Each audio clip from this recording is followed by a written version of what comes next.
Bien. Bon, Hachem, nous arrivons maintenant à Pessah. Et vous savez que les fêtes juives, c'est jamais les anciens combattants qu'on se souvient des événements qui ont eu lieu. De la même façon qu'à Yom Kippour, on ne se souvient pas qu'à 3500 ans, Dieu nous a pardonné la faute du veau d'or, mais on est pardonné. Et bien, Pessah, c'est la fête de la liberté. Donc, c'est un moment clé qui nous donne la possibilité de nous libérer de toutes les aliénations, de toutes les servitudes. Et donc, il faut profiter de ce moment magique qui s'appelle Pessah pour véritablement réfléchir à ce que sont nos aliénations, nos servitudes et comment est-ce qu'on peut s'en arracher, comment trouver la chéroute, la liberté. Et on va voir que la matzah, le maror, le korer, toute la Haggadah. Alors ce soir, bien entendu, on va plutôt parler de halacha. Et vous êtes invités à poser toutes vos questions sur la Haggadah, sur le Birkat Hametz, sur toutes les halachot de Pessah, Bezrat Hashem, que Hashem nous donne la force et la clarté de halachique pour répondre. Mais on va juste dire une idée qui est très importante. Donc, comme on a dit, le temps juif est un temps conique, où en vérité, il n'y a qu'une seule année, éternellement répétée. Par éternellement, depuis création, Dieu a créé le monde, révélation, Mont Sinaï, rédemption, le Mashiach vient.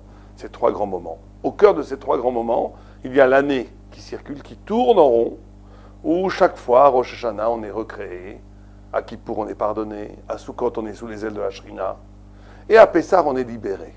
Et donc, c'est un moment où on est véritablement libéré. Et simplement, c'est un temps qui tourne en rond et qui avance comme un cône. D'année après année, on s'approche de la lumière messianique. D'année après année, on se rapproche du Messie, mais on repasse par les mêmes rendez-vous avec Dieu. Et donc, la notion de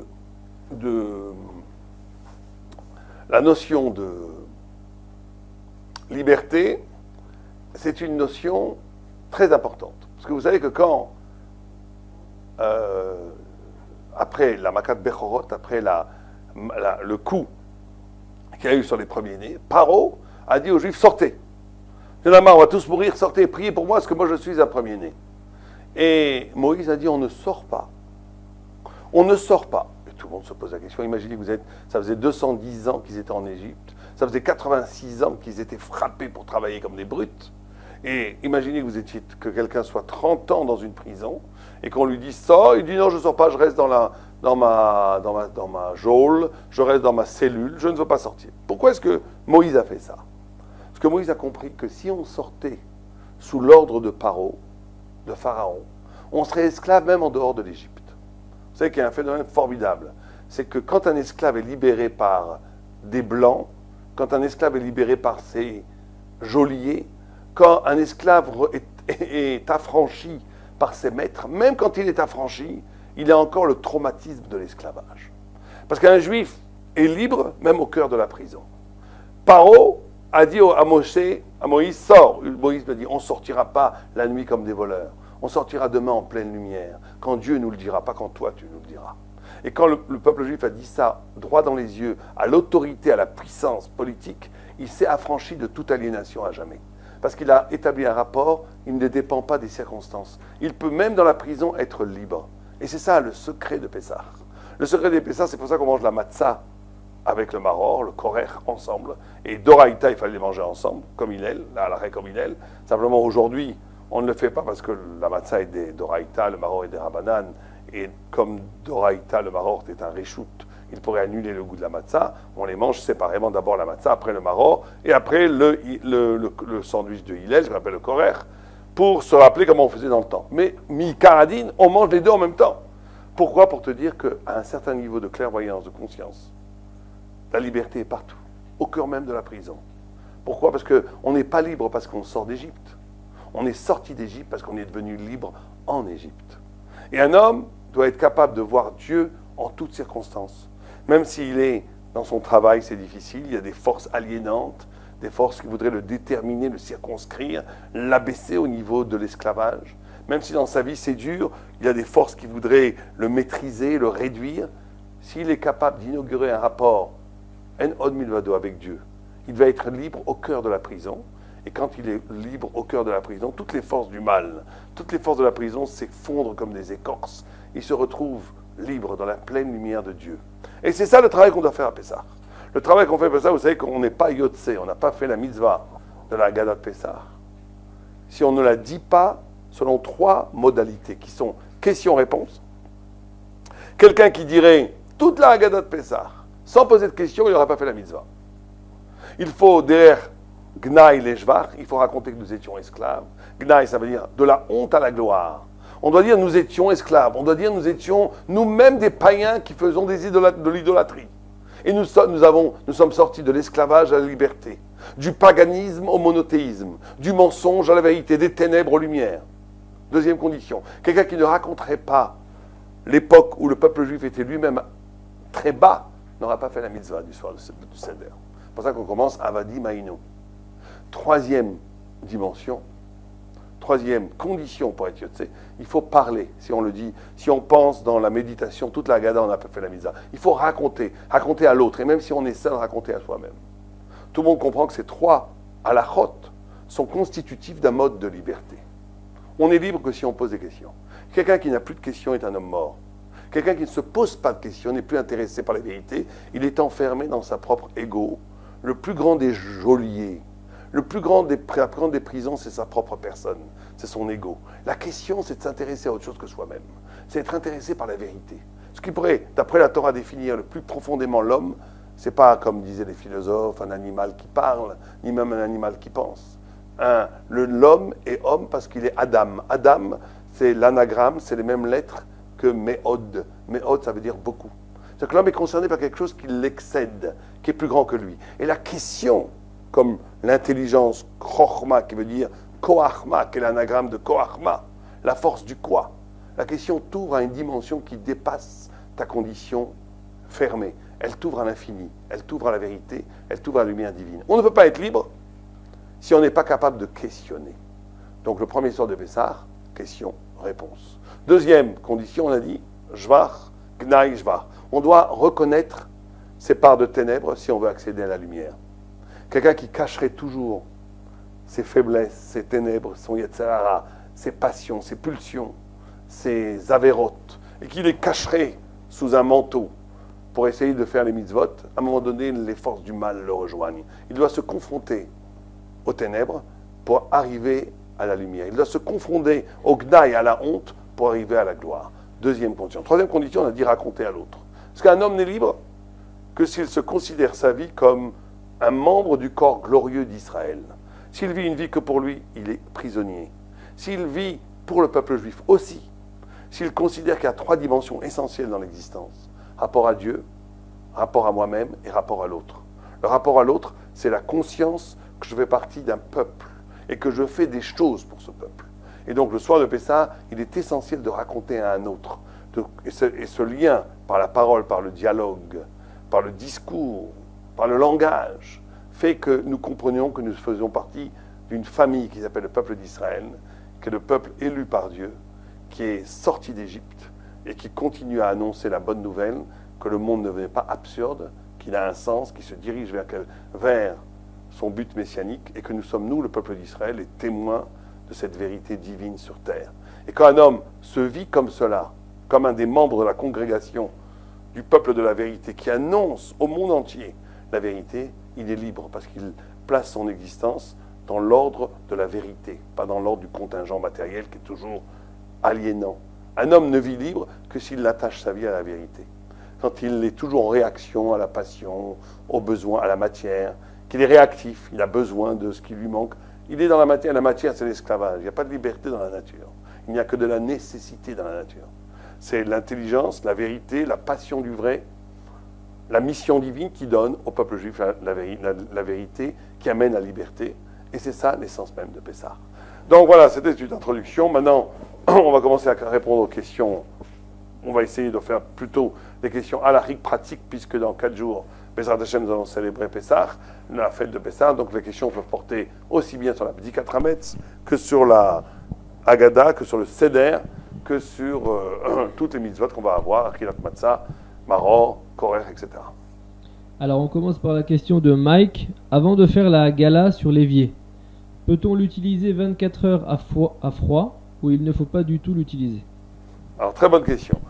Alors cette notion de 24 heures, bien entendu, elle est importante, puisque tant que 24 heures ne se sont pas écoulées, les aliments chametz ou non cachers qui sont absorbés par la porcelaine ou par le fer qui constitue l'évier a ce qu'on appelle tam lejvar. Il a donc un bon goût, donc il est encore interdit. Après 24 heures, il est permis. Bidi Eved, il est permis. Ceci dit, pourquoi est-ce qu'on ne cachérise pas pendant les 24 heures? Parce que si vous, en mettant de l'eau bouillante va extraire le chametz, mais comme ce chametz est encore du chametz pendant les 24 heures, il va recontaminer l'évier. Donc il faut attendre 24 heures. Mais l'absorption de l'évier d'une matière chametz ou d'une matière interdite n'est que si c'est à chaud. Quand c'est à froid, il ne se passe rien. Donc effectivement, on a le droit d'utiliser cet évier dans les 24 heures avant la cachérisation, à froid, même avec du pur chametz. On peut mettre du pur chametz, des spaghettis froides dans l'évier. Ceci dit, tous les éviers ne sont pas cachérisables. Ce ne sont que les éviers en fer, en inox, qui sont cachérisables. Un évier qui serait fait en jerez, ça veut dire en porcelaine, ou dans certains métaux qui ressemblent à l'argile, ne sont pas véritablement cachérisables. Ce qu'on doit faire dans ce cas-là, en tous les cas les khumra, c'est de débouillanter l'évier et de mettre une bassine dans l'évier pour être sûr d'être conforme à l'halakha. Si l'évier est en inox ou en fer, effectivement, on peut le cachériser sans problème et on n'aurait pas besoin de mettre de bassine. On passe à la question de Joseph. J'ai un poisson rouge et je ne sais pas si le manger, la nourriture, est cachère les Pessah. Ai-je le droit de lui donner? Un poisson rouge, ça n'a aucun rapport avec Pessah. Il faut voir de quel poisson vous parlez. Il y a une liste de poissons comme les écailles et les nageoires qui sont cachères. Les autres ne sont pas cachères. Je crois que Joseph parle de la nourriture qu'il va lui donner au poisson. Ah, d'accord, excusez-moi, je n'avais pas compris. Alors, la nourriture, effectivement, qu'on doit donner aux poissons rouges qui sont dans votre bocal et que vous n'avez pas dévoré le soir de Pessah, je me suis trompé, dans ce cas-là, il faut qu'elle soit cachée à les Pessah.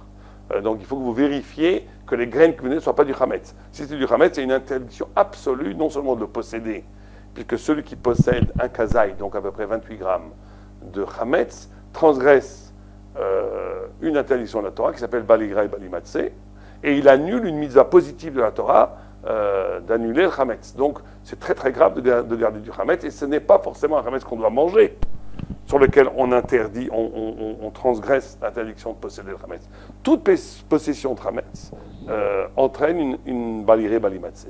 Or, si ces graines que vous donnez à votre poisson est comestible par un chien, je pense qu'il l'est puisque les poissons le mangent, il pourrait peut-être même être pour un homme, donc il y a une interdiction formelle de le posséder. Donc vous devez vérifier que cette nourriture pour poisson est cachée à l'épaisseur. Question de Léa, comment faire avec le lait de bébé? Le lait de bébé en poudre? Est-ce que le lait de bébé en poudre, il faut vérifier qu'il n'y ait pas de chametz réel dedans, dans la mesure où il n'est pas indiqué qu'il y a du chametz. Disons que c'est de la poudre de blé, de lait, et qu'il n'est pas indiqué qu'il y a du gluten ou qu'il y a du chametz dedans. Pour un Sfaradi, il n'y a aucun problème non seulement de le garder et de le donner au bébé, et même pour un Ashkenaz qui sont plus marmires sur ce point, dans la mesure où la personne ne va pas le manger, mais c'est un bébé qui va le manger, il n'y a pas à être rigoureux sur ce point-là, et on peut effectivement utiliser les poudres de bébé, même sans Hercher, cachées à l'épaisseur, du moment qu'on a vérifié dans la composition qu'il n'y a pas du gluten de blé ou du blé dedans ou de la farine dedans. Il faut vérifier cela quand même. Si dans la composition il n'y a pas simplement que du blé, des céréales comme de l'orge, de l'houblon, etc., s'il n'y a pas ni de farine de céréales, on aura le droit de le donner au bébé, même s'il n'y a pas de cache-route, caché à l'épaisseur. On passe à la question de Myriam. Ai-je le droit de garder mon maquillage même si je ne l'utilise pas ou que je le vends? Par exemple, mon rouge à lèvres. Voilà, bien entendu. Si vous le vendez, même du vrai chametz, vous avez le droit de garder, dans la plus forte raison, un maquillage. Si vous ne le vendez pas, vous avez aussi le droit de le garder. Et selon certaines vues, notamment Rabbi Yosef, il considère que les maquillages et tout ce qu'on appelle le make-up n'a pas besoin de Hercher, caché à l'épaisseur, dans la mesure où il n'est pas comestible par un chien, et que donc on peut le garder, on peut même l'utiliser pendant Pessah, sans Hercher. Ceci dit, certains décisionnaires plus barmir, comme Rav Weiss, comme le Minhat Shlomo, eux considèrent qu'il faut un Hercher pour l'utiliser, parce qu'il y a certaines vues, si vous préférez, qui considèrent que même si à l'heure qu'il est, les produits de maquillage ne sont pas comestibles par un chien. S'il y a un élément de Hametz dedans, comme de l'alcool, par exemple, fait à partir du blé, on pourrait, par des procédés chimiques, extraire cet alcool et le re-rendre comestible à un homme. Donc c'est une khumra, c'est une rigueur très très forte. Elle n'a pas été acceptée par la plupart des Sfaradim. Donc un Sfaradi, normalement, n'est pas obligé du tout d'avoir un make-up qui soit kasher les Pessah. Il peut l'utiliser même s'il n'est pas kasher les Pessah. Les Ashkenazim, là aussi, sur ce point, certains Ashkenazim, dans la branche rigoureuse, demandent un Hersher pour l'utiliser. Mais en tous les cas, pour le garder, il n'y a aucun problème. Vous n'avez pas besoin ni de le vendre, vous pouvez le mettre de côté. Si vous voulez être Mahmira, ne l'utilisez pas sans Hersher, mais vous n'êtes pas obligé de le vendre. On passe à la question de Déborah. Bonjour Rav, j'aimerais savoir s'il est possible de mettre tout le Hametz que nous avons dans le garage, car comme nous n'avons pas beaucoup d'argent, cela fait de la peine à ma mère de tout jeter. Alors, encore une fois, sur la vente du Hametz, alors on a déjà dit qu'il est interdit absolument de posséder du Hametz pendant Pessah. Baligra et Balimatzé, c'est interdit, ce sont de l'avim, des interdictions très graves. Ceci dit, il est prévu dans la Shulchan Aruch, dans la même dans la Gemara, que l'on peut vendre le Hametz à un non-juif, et ce Hametz vendu à un non-juif sera kasher après Pessah. Ceci dit, il faut que ceux qui ont la possibilité de ne pas vendre, c'est mieux, parce que la vente peut poser quelques problèmes dans la mesure où on n'est pas sûr que ce soit que le goy ait vraiment une conscience sérieuse d'acheter ce Hametz. Ceci dit, c'est une tradition en Israël de vendre le Hametz, ça fait très longtemps. Donc on a le droit, 100%, surtout si vous n'avez pas beaucoup d'argent et que ça fera de la peine à votre mère, vous avez le droit de vendre ce Hametz à un goy. Ceci dit, la vente doit être faite par des autorités compétentes. Je ne sais pas si vous êtes à Paris ou en France ou en Israël, mais vous devez aller devant un beddin, une rabbanoute compétente qui sera votre chalia, votre envoyé, pour vendre ce Hametz selon les lois assez complexes du Shulchan Aruch qui codifient la vente du Hametz. Maintenant, quand vous vendez le Hametz, c'est très important que ce Hametz ne soit pas accessible, même si vous l'avez vendu facilement. C'est là qu'il faut faire ce qu'on appelle une mechitza. C'est-à-dire que vous devez faire au moins une mechitza, ça veut dire une sorte de barrière. Vous le mettez dans un placard où avec un scotch où on écrit Hametz pour ne pas arriver, Dieu préserve, pendant Pessah, à le prendre par inadvertance parce qu'on a oublié de le manger.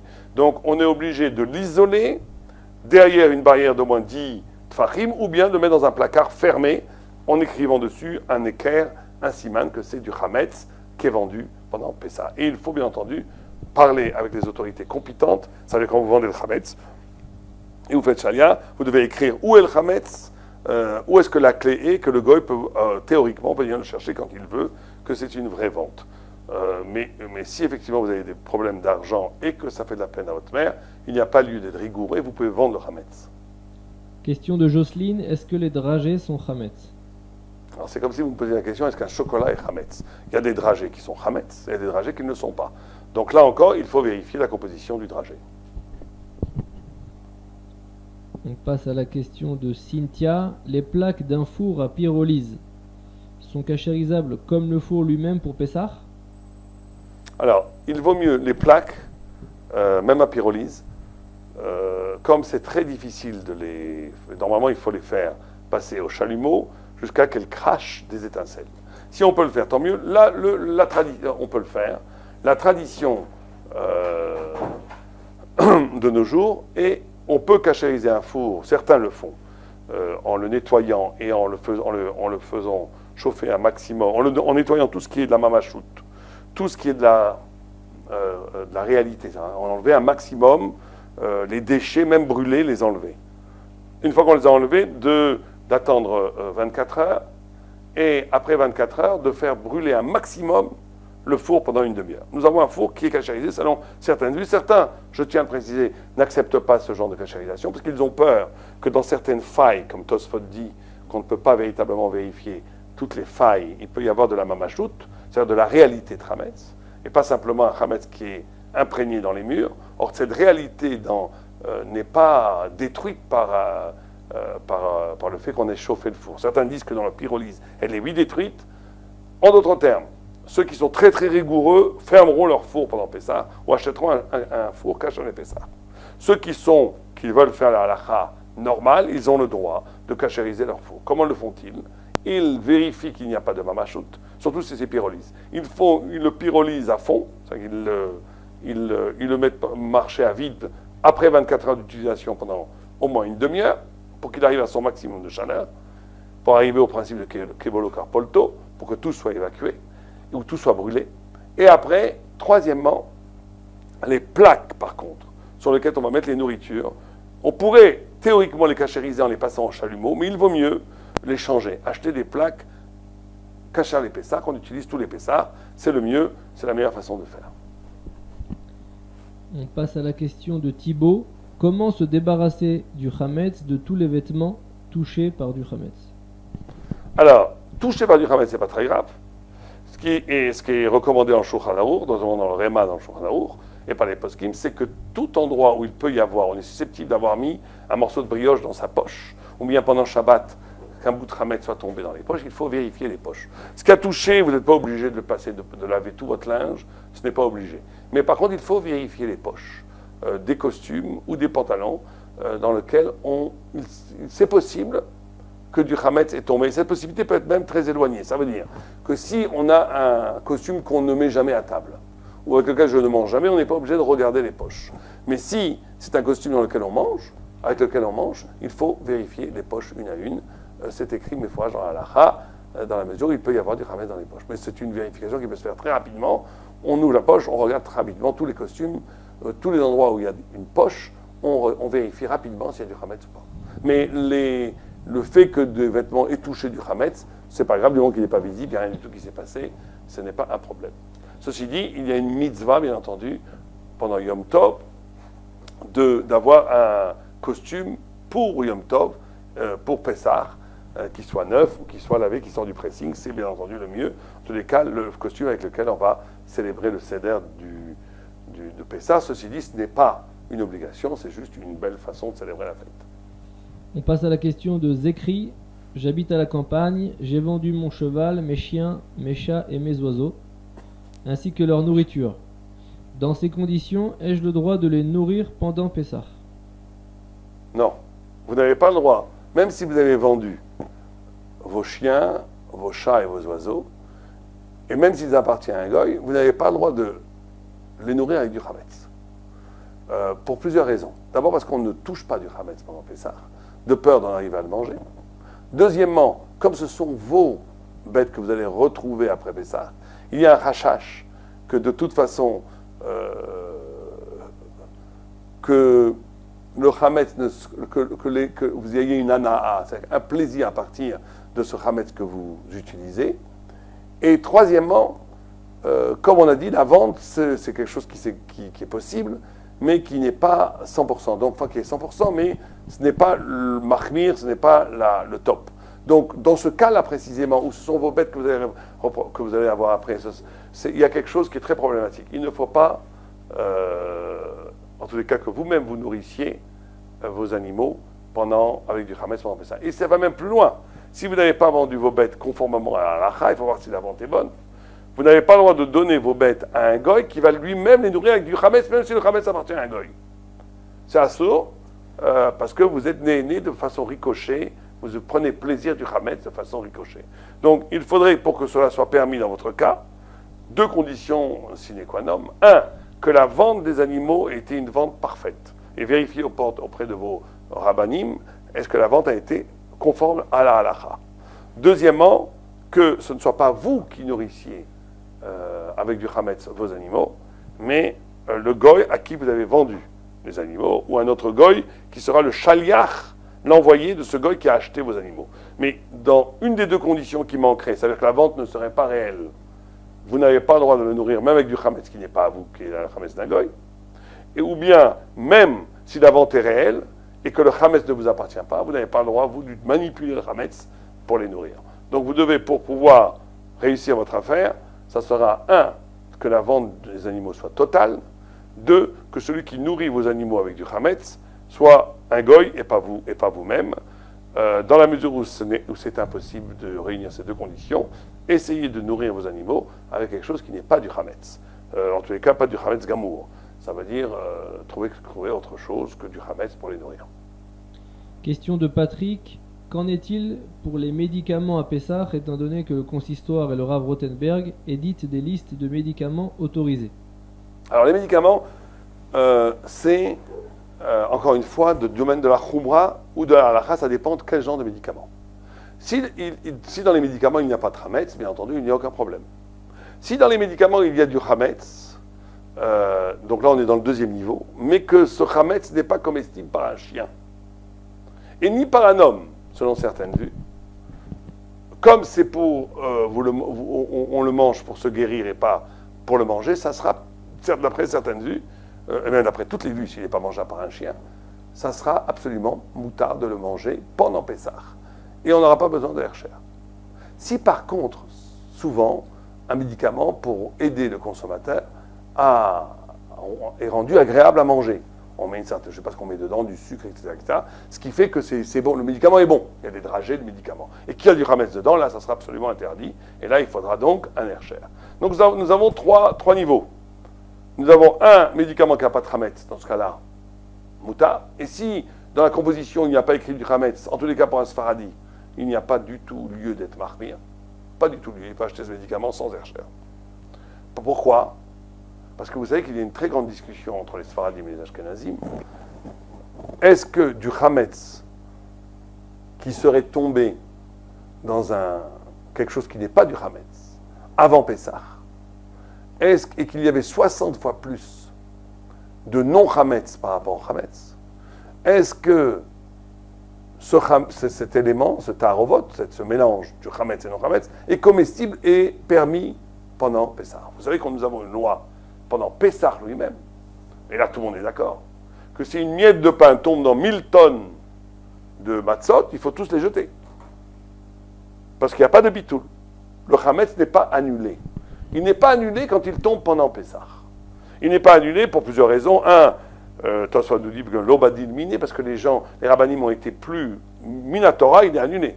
C'est les rabbanan qui ont interdit, ce n'est pas annulé. Un, parce que les gens ont l'habitude de manger du pain, donc on a fait ce qu'on appelle une barrière extrême, qu'il n'y a pas d'annulation du pain. Deux, parce que c'est karet. Ceux qui mangent du pain et retranché, c'est très très grave. Du Hametz pendant Pessah, c'est très très grave. Trois, parce que peut-être ce Hametz va redevenir moutard. Et nous avons un principe que kol davar sheyesh bo matirim, kol davar qui va devenir moutard après, n'est jamais annulé. Donc le Hametz n'est jamais annulé. Le Hametz qui tombe pendant Pessah n'est jamais annulé. Mais qu'en est-il du Hametz qui tombe avant Pessah, dans un mélange? Là, on n'est pas encore dans Pessah, c'est moutard. Alors là, il y a une grande discussion. Pour les Ashkenazim, pour le Réma, il y a ce qu'on appelle Choser Venior. Si du Hametz tombe même avant Pessah, même une goutte de Hametz, dans 1000 tonnes de kasher les Pessah, eh ben, il faudra tout jeter, même s'il est tombé avant Pessah. Pourquoi? Parce que quand on arrive Pessah, il y a ce qu'on appelle Choser Venior, il se réveille, il revient, il se réveille. Le Hametz redevient interdit tout. Donc pour les Ashkenazim, il y a une nécessité absolue d'acheter tout kasher les Pessah, puisqu'il faut vérifier qu'avant Pessah, une petite miette de Hametz ne soit pas tombée. Mais dans le Mechaber, il y a une stira, il y a une contradiction. Une fois il dit Choser Venior, une fois il le dit non. Mais plus ou moins la plupart des poskim sfaradim, notamment Rav Ovadia Yosef, considèrent que la halakha est qu'on ne dit pas Choser Venior pour les sfaradim. Donc un sfaradi qui a une confiture qui a été utilisée avant Pessah, et qui a même une miette de Hametz qui est tombée dedans, et qui a 60 fois plus de confiture que cette miette de Hametz, il peut la manger, même les khatrila pendant Pessah. Il peut la manger. Donc en vérité, je vais peut-être rendre furieux la plupart des magasins parisiens, mais un sfaradi n'a pas besoin d'acheter tout kasher les Pessah. De l'huile, des cornichons, des choses où il n'y a pas de soupçon qu'il y a du Hametz, ils peuvent être, du moment qu'ils sont cachés, il n'y a pas de problème. Pourquoi? Parce que même s'il y a du Hametz qui est tombé dedans, il a déjà été annulé il y a 60 fois plus. Il y a 60 fois plus. Donc pour un sfarad, si on sait que dans ce médicament, il y a moins d'un 60e de Hametz, il n'y a aucun problème. Pour un Ashkenaz aussi, dans ce qui est liquide, parce que dans le liquide, même les Ashkenazim ne disent pas Choser Venior, liquide et liquide. Si une goutte de bière tombe dans du vin avant Pessah, pendant Pessah, c'est permis pour tout le monde, même pour les Ashkenazim, s'il y avait 60 fois plus de vin que de bière. Donc pour les médicaments qui sont pas bons, il n'y a aucun problème. Pour les médicaments qui sont bons, donc il faut voir s'il y a plus d'un 60e ou moins d'un 60e. S'il y a plus d'un 60e de Hametz, ça interdit bien entendu le Hametz, puisqu'il est bon, il est comestible, ça interdit le médicament. Mais sinon, non. On passe à la question de Hacher. Pouvons-nous aller dans un appartement ou un hôtel non cachère pendant Chol HaMoed sans qu'aucun ménage n'ait été fait à part le ménage classique de l'hôtel? Alors je pourrais vous dire oui, parce que dans la mesure où le ménage classique de l'hôtel est fait, on peut imaginer qu'il n'y a pas de tramesse dans les chambres. Ce qui est important de faire, c'est que si vous arrivez dans un hôtel propre, même s'il n'est pas cachère, dans la chambre, vérifiez qu'il n'y a pas de bière dans le frigidaire, parce que la bière c'est du hametz ou du whisky. Dans ce cas-là, il faut demander au propriétaire d'enlever ça tout de suite, et mieux de lui demander de l'enlever avant que vous rentrez dans la chambre. Et vous devez vérifier qu'il n'y a pas de hametz. Parce que s'il y a du hametz, même qui n'est pas à vous, vous avez l'obligation de l'enlever. De l'enlever, vous n'avez pas le droit de vivre, même si le hametz n'est pas à vous, avec du hametz dans votre chambre. Dans ce cas-là, c'est encore pire, puisque cette chambre est à vous.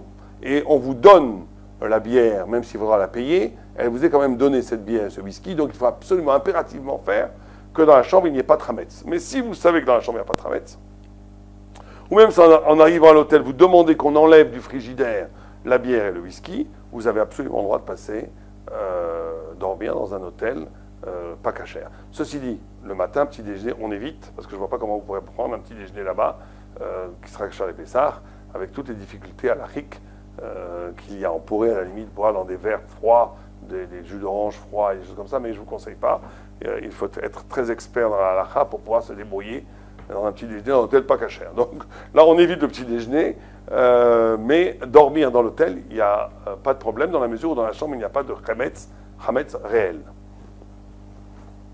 Question de Claude. Qu'en est-il des médicaments à aspirer par le nez? Alors, le hametz est interdit à la consommation, mais il est aussi interdit à la hana. Hana, ça veut dire à tout plaisir.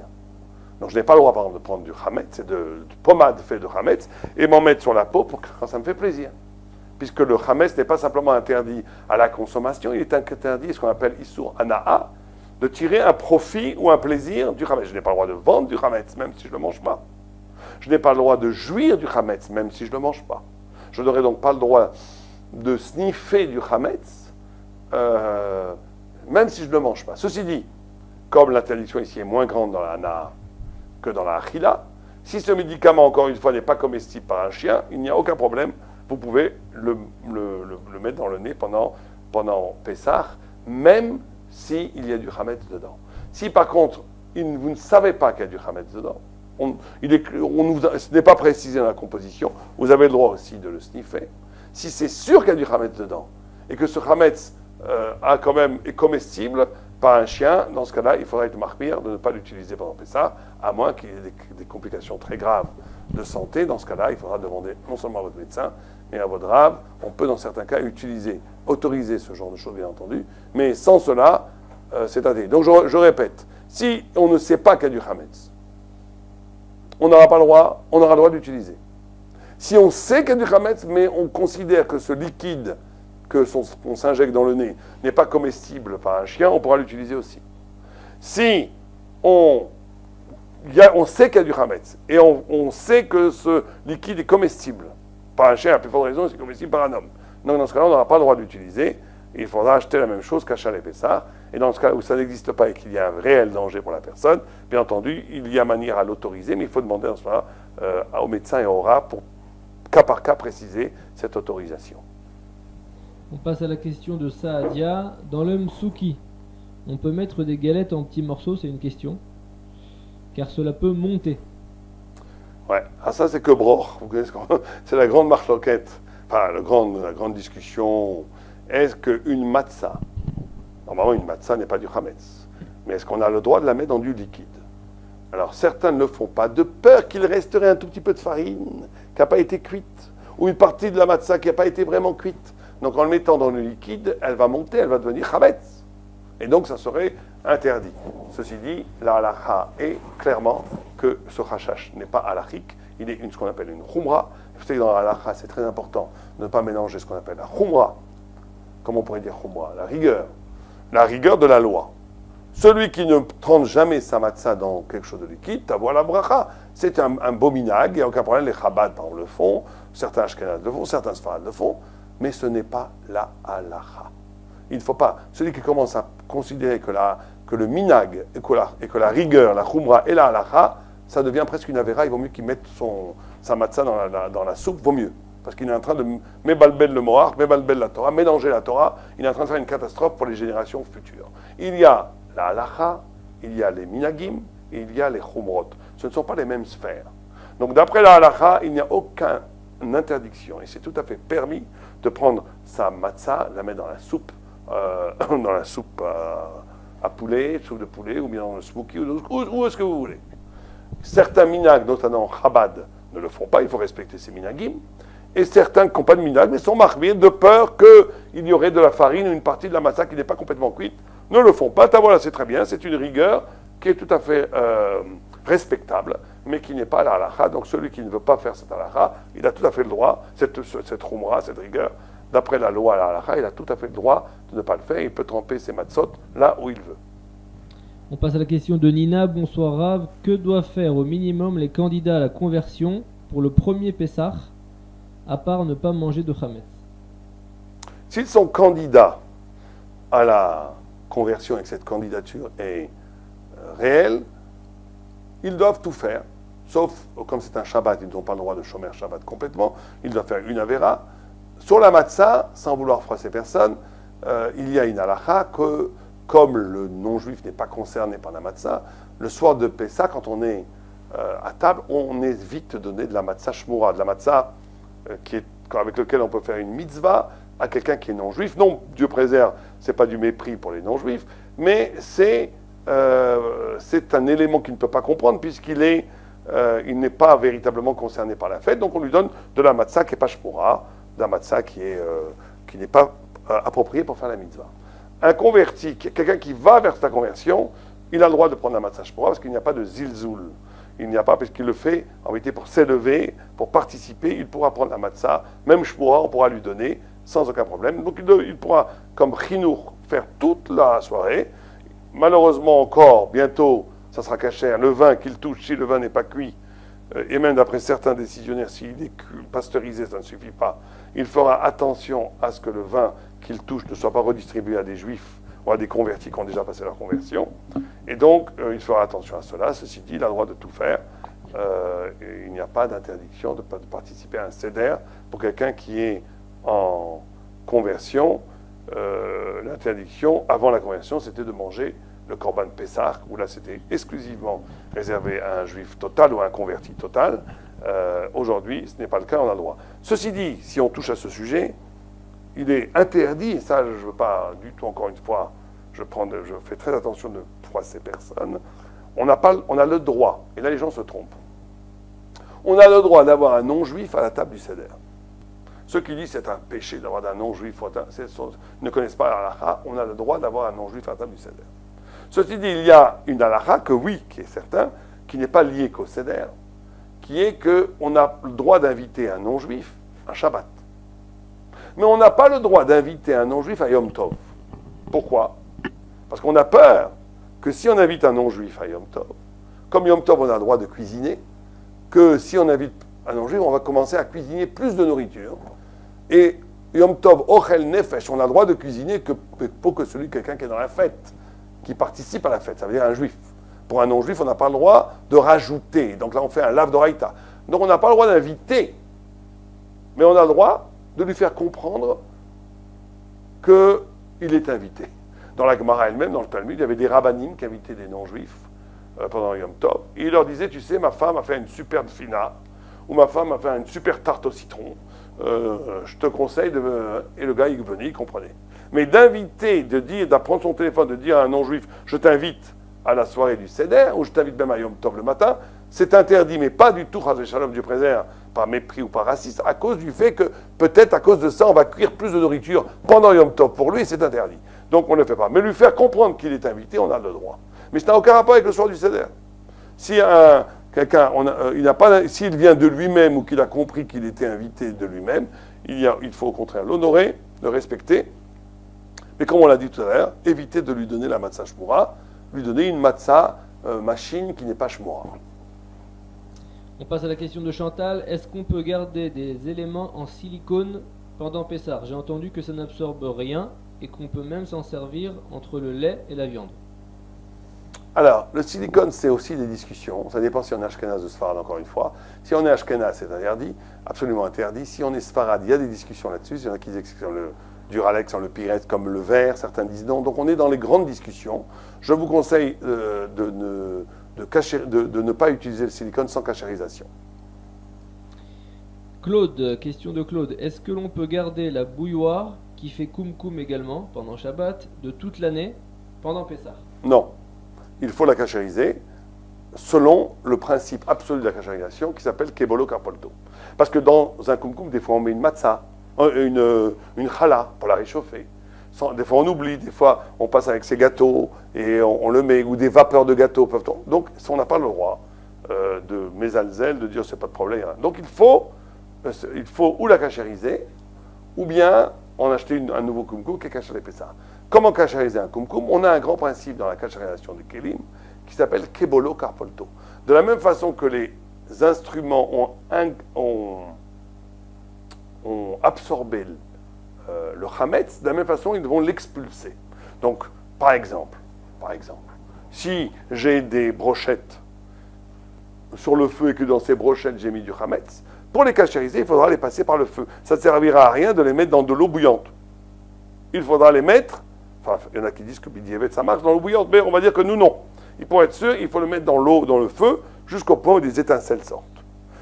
Deuxième cas de figure, on n'a pas eu de brochettes, de broches qui ont touché le feu. On n'a eu que des casseroles qui ont été sur le feu.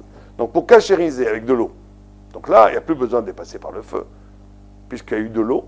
Là, il faudra faire ébouillanter les casseroles jusqu'à que, en mettant une pierre brûlante dans l'eau bouillante, pour que l'eau bouillante sorte et enveloppe la casserole. Et là, comme de la même façon que le chametz est rentré par de l'eau bouillante, il sera expulsé par de l'eau bouillante. Si on a par exemple un kli une assiette où on n'a jamais mis sur le feu, mais qui a reçu de la soupe d'un kli rishon. Donc pour le cachériser, il suffira d'arroser, puisqu'il est kli, donc il a reçu irouille kli rishon, il a reçu ce qu'on appelle un flux qui venait d'un premier casserole qui venait du feu. Donc il suffira de prendre un koum, une bouillarde brûlante qui est en train de bouillir, et de verser sur tous les assiettes, sur les couteaux, sur les fourchettes, sur tout ce qui n'a pas été directement. Les couteaux, il vaut mieux acheter des couteaux qu'à coller, mais ça. Mais en tous les cas, sur tout ce qui n'a pas été directement en contact avec le klirishon, en clichénie. Et c'est comme ça pour toute chose. Quelque chose qui a été utilisé qu'à froid, eh ben, on le lavera à froid. Maintenant, le koum, lui, quel est son din? Ça va être compliqué. Parce que si on a mis une challah sur le toit du koum, là, on est dans tzli, puisqu'il n'y a pas eu d'eau entre la challah et le couvercle. Donc, il faudra le passer au chalumeau pour cachériser le couvercle. Ce qui est des vapeurs de chametz qui auraient pu toucher, il faut donc, dans ce cas-là, l'arroser, faire irouille, klirishon. Donc c'est un peu compliqué pour cachériser parce qu'il y a aussi les interstices, les plastiques, les robinets, les vis. Donc je vous conseille véritablement d'acheter un koum kachar et Pessah.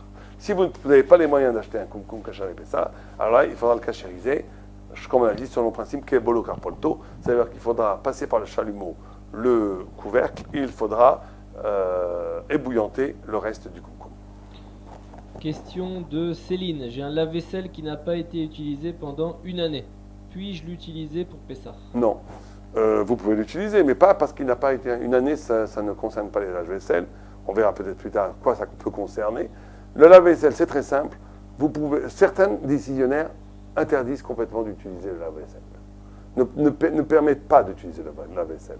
C'était le cas notamment du Rouv de Rav Rothenberg de Pavé, du Brisker Rouv, etc., etc. Il y a eu beaucoup de décisions. Certains l'autorisent. Mais comment est-ce qu'on doit faire? Ce qui est très important, c'est d'ouvrir les endroits où il pourrait y avoir de la mamachout, ça veut dire du chametz réel. Ça veut dire que vous avez des filtres.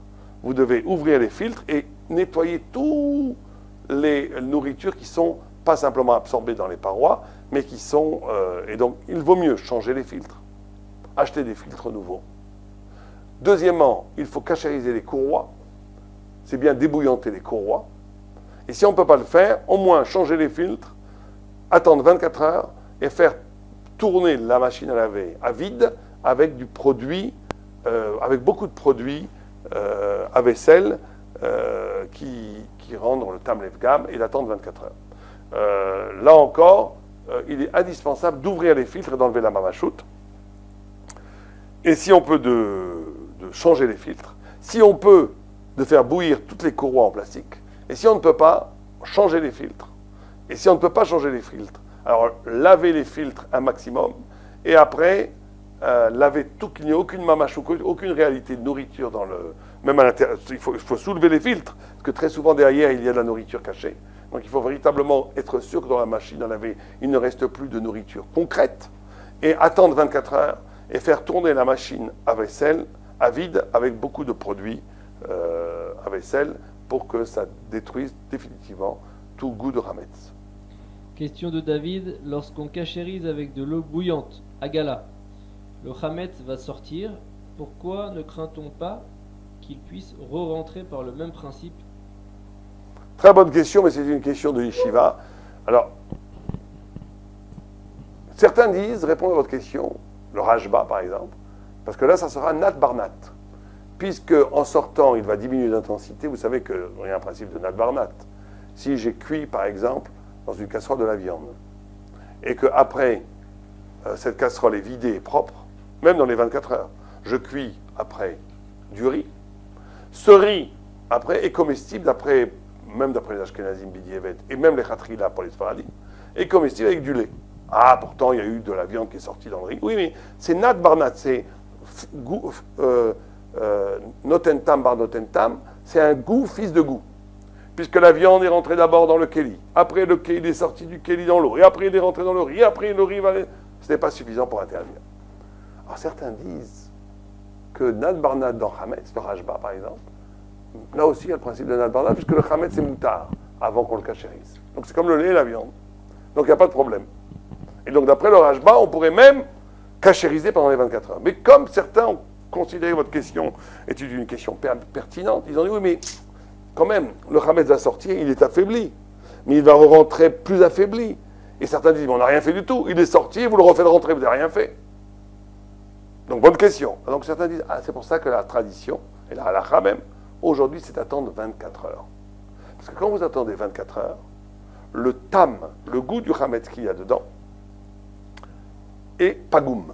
Pagoum, ça veut dire il n'interdit plus. Vous savez que si, sans faire exprès, pendant Pessah, j'ai pris ma casserole dans laquelle toute l'année je cuis des spaghettis, du vrai Hametz, des spaghettis à la bière et au whisky, du vrai Hametz, et que 24 heures se soient écoulées depuis le dernier moment où j'ai cuit des spaghettis, et que c'est propre et que je cuis quelque chose à manger pendant Pessah, pour le Mechaber, on a le droit de manger ces Tam Lev Gam. On a le droit de manger. Pour les Ashkenazim, pour le Réma, c'est interdit. Midi Rabanan, parce que même Tam Lev Gam est interdit pendant Pessah. Mais pour les Sfaradim, c'est Mouta. Bidievet. A posteriori, on n'a pas le droit, bien sûr, de cuire. Pourquoi? Et c'est pareil pour tout interdit. Si vous avez pris un jour au camping de Besançon, vous êtes trompé, vous avez pris la casserole du Goy d'à côté dans le camping, et que vous avez cuit avec sa casserole des spaghettis, et que et que vous pouvez vérifier que le Goy n'a rien cuit depuis 24 heures, c'est Mouta à Bidievet. Ce que vous avez cuit est Mouta, vous ne devez pas le jeter. Pourquoi ça s'appelle Tam Lev Gam? Parce qu'après 24 heures, tout ce qui est imprégné dans la vaisselle devient putride, elle n'a plus un bon goût, elle est pakaïsoro, l'interdiction est annulée. Ah, là vous allez me dire, pourquoi est-ce qu'on n'a pas le droit, donc les khatrila, a priori, après 24 heures de cuire? Parce que les Rabbanan, ils ont fait une xéra. Eno ben yomo à tout ben yomo. On ne veut pas que tu commences à jouer après 24 heures de cuire des choses, parce que des fois tu vas cuire avant 24 heures. Donc c'est des Rabbanan. Donc comme c'est des Rabbanan, après 24 heures, quand vous cachérisez par agala, en mettant dans l'eau bouillante, ce qui sort est déjà, n'a plus de Shem Hametz, c'est rien. Donc vous avez simplement annulé la xéra des Rabbanan. Donc maintenant ça devient kasher 100% et c'est kasher même pour Pessah. Je ne sais pas si vous avez très bien compris, mais en tous les cas, après 24 heures, il faut, à cause de votre question, il faut attendre 24 heures avant 24 heures où on n'utilise pas la casserole ou les ustensiles à chaud du Hametz pour pouvoir cachériser ces ustensiles pour Pessah. Donc il en résulte la halakha qu'il faut attendre 24 heures entre le moment où on a cuit du Hametz et au moment où on cachérise cet ustensile pour Pessah. Question de Hana Soufir. Dans mes recettes de livres de cuisine cachère pour Pessah, on me donne pour la pâtisserie dans la composition de la levure chimique. Je connais la règle des 18 minutes, mais pouvons-nous introduire de la levure dans les gâteaux cachers les Pessah? Si la levure est 100% chimique, il n'y a aucun problème. Bien entendu, la levure chimique, si vous mettez de la farine, elle va rendre la farine Hametz. Mais si vous mettez de la levure chimique avec de la farine de pommes de terre, par exemple, il n'y a aucun problème. Aucun problème, vous n'avez pas de Hametz. Ceci dit, il faut vraiment véritablement vérifier que cette levure est exclusivement chimique et qu'il n'y a pas d'éléments de blé ou de céréales dedans. Si vous êtes sûr que la levure est elle-même chimique, elle devient cachère pour Pessah. Ça c'est un. Mais ça ne veut pas dire qu'elle ne peut pas rendre quelque chose d'autre Hametz. C'est là qu'il ne faut pas faire l'erreur.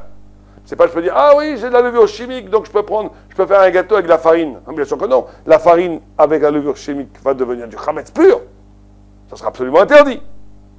Mais vous pouvez utiliser cette levure chimique pour faire, avec cette levure chimique, des gâteaux qui ne sont pas à base de blé ou de céréales. Ça veut dire à partir de matzot, de farine de matzot ou de farine de pommes de terre, etc., etc. On passe à la question de Feigi. Qu'est-il préférable de prendre, de la matzah yad ou machine? Alors bien entendu, pour le premier soir du Seder, l'Echatrila, a priori, il faut prendre de la matzah yad shmura. J'en profite pour faire une petite parenthèse. On n'a pas fait la mitzvah de Pessah si on a mangé de la matzah, la bienfaisante et tous ces trucs-là, on n'a rien fait. Wallo. Autant manger du riz pour les Sfaradim et manger des pommes de terre pour les Ashkenazim. C'est pareil. Ça, vous n'avez rien fait. Pour être yotzé du soir, je parle du premier soir, hein. Je ne parle pas de tout le reste de la semaine. Pour être acquitté de la mitzvah de Seder, il faut manger de la matzah shmura. Matzah shmura, ça veut dire qu'il a été exclusivement préparé pour la fête de Pessah. Qu'on ait déjà la conscience qu'elle soit gardée pour la fête de Pessah. Qu'elle soit gardée du Hametz, ça c'est un premier kavana. Deuxième kavana, qu'on le fait pour une matzah. Ceci dit, à partir de quel moment commence l'obligation du shimour? Alors là, il y a des machloket dans les Rishonim. Pour le rif, c'est à partir de Ktsira. C'est un moment où on coupe le blé. Et toutes les matzotiades sérieuses aujourd'hui, comme le Miaïda Harilit, sont des matzot qui sont shmura, mishat, Ktsira. Et c'est ça qu'il faut prendre les khatrila. C'est-à-dire qu'au moment où on a coupé le blé, déjà, on a coupé ce blé pour la matzah. Certains Rishonim, Rashi et d'autres disent non, c'est pas la peine à partir de Ketsira, c'est à partir de Techina. C'est-à-dire qu'au moment où on broie le blé pour en faire de la farine. Certains disent mais non, c'est à partir du moment où on malaxe l'isha, comment on dit l'isha quand on malaxe la issa, c'est-à-dire la pâte. Donc il y a trois chitotes. Mais en tous les cas, il faut une des trois chitotes. Et certains même bidievet et bidievet quand on fait afia, quand on le met dans le four. Mais nous, aujourd'hui, tout le monde achète Mishat Ketsira. Et donc, il faut qu'elle soit matzah shmura. Maintenant, vous avez des matzah shmurat yad, faites à la main, et vous avez des matzah shmurat machine. Les khatrila, il vaut mieux acheter des matzah shmura faits à la main.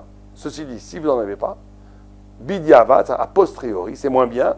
On peut quand même faire la mitzvah avec la bracha, à l'achilat matzah, avec des matzot machines qui sont shmura. Bien entendu, encore une fois, pas qu'ils ne sont pas shmura, qui sont shmura, donc il faut qu'elle soit écrite, qu'elle soit shmura, bishat ketzira, olo bishat ketzira. On peut bidiavad être acquitté de la mitzvah. Mais si elles ne sont pas shmura, on ne peut pas être acquitté.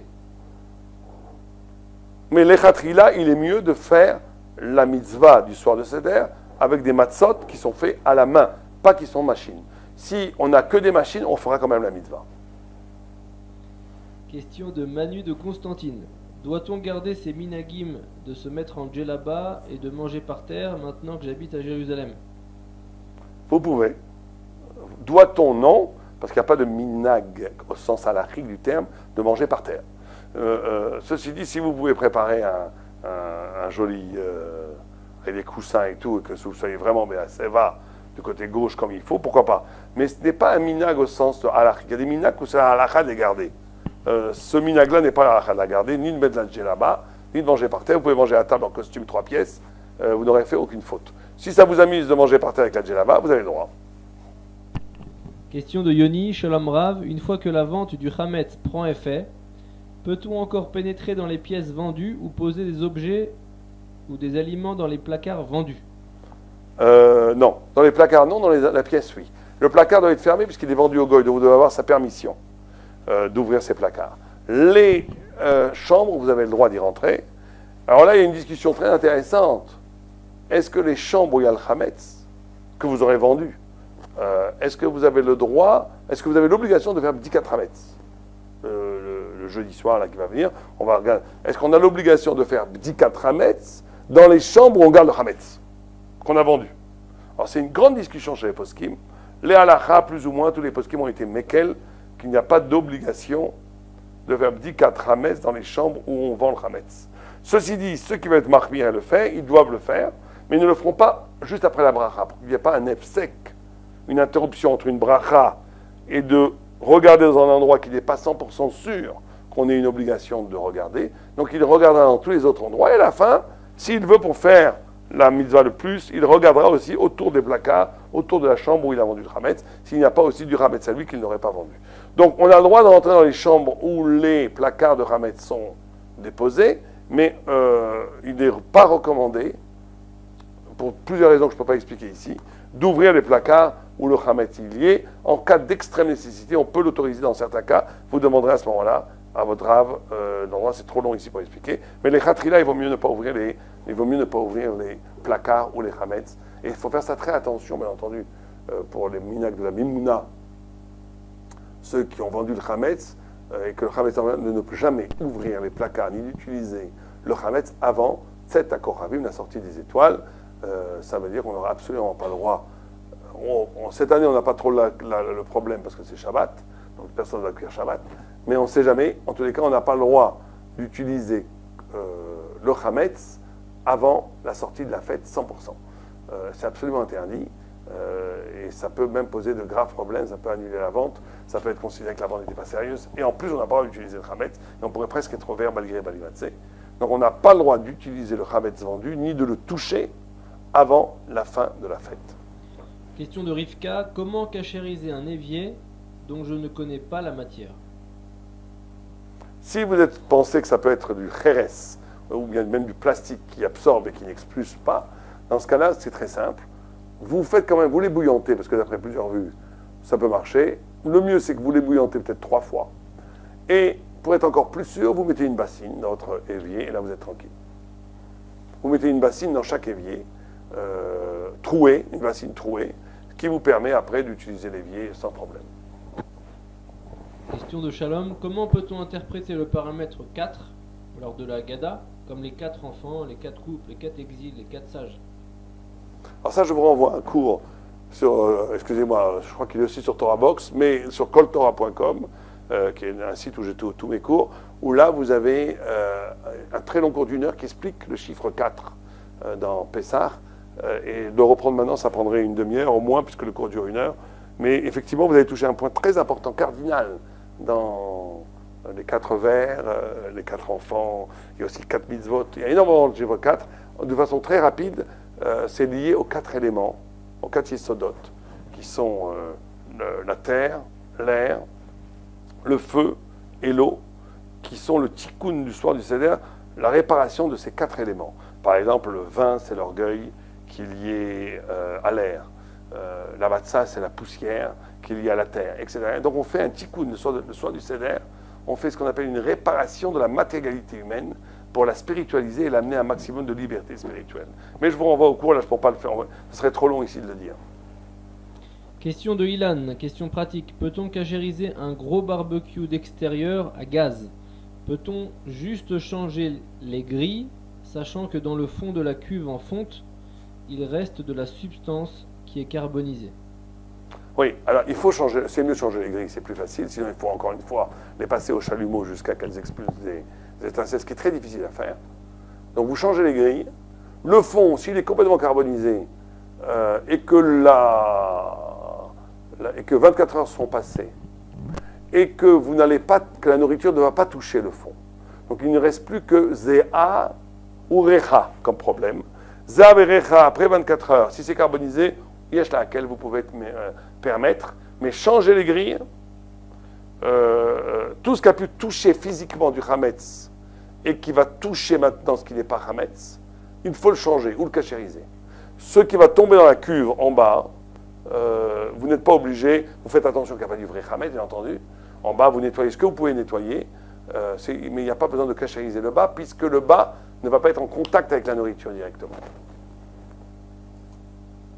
On passe à la question de Thibaut. Peut-on être chez quelqu'un pendant Pessah qui a du Hametz et le toucher éventuellement? On peut, ce n'est pas recommandé de manger chez une personne qui a du Hametz chez lui, parce que ça voudrait dire que sa cacheroute n'est pas sérieuse. Ceci dit, d'après la pure halakha, vous pouvez rentrer chez un juif qui a du Hametz ou un non-juif qui a du Hametz. Il n'y a pas non plus en pure halakha d'obligation de le regarder. On a le droit de regarder du Hametz. Tout le monde pense, puisqu'il y a écrit dans le passouk, dans le verset Balirae Balimatse, tu ne verras pas le Hametz, mais en réalité, le Talmud apprend d'autres halachas sur ça. Ce n'est pas l'interdiction de le voir. C'est l'interdiction d'avoir par exemple du Hametz qui est un goy chez soi et qu'on a l'obligation de le garder, que si on ne le garde pas, on est obligé de le rembourser. Dans ce cas-là, il y aurait une interdiction de posséder ce Hametz. C'est de là ça qu'apprennent les sages de Balira Balimatse. Mais de voir du Hametz, je passe devant une boulangerie, j'ai le droit de le voir. Ceci dit, on n'a pas le droit de prendre plaisir du Hametz.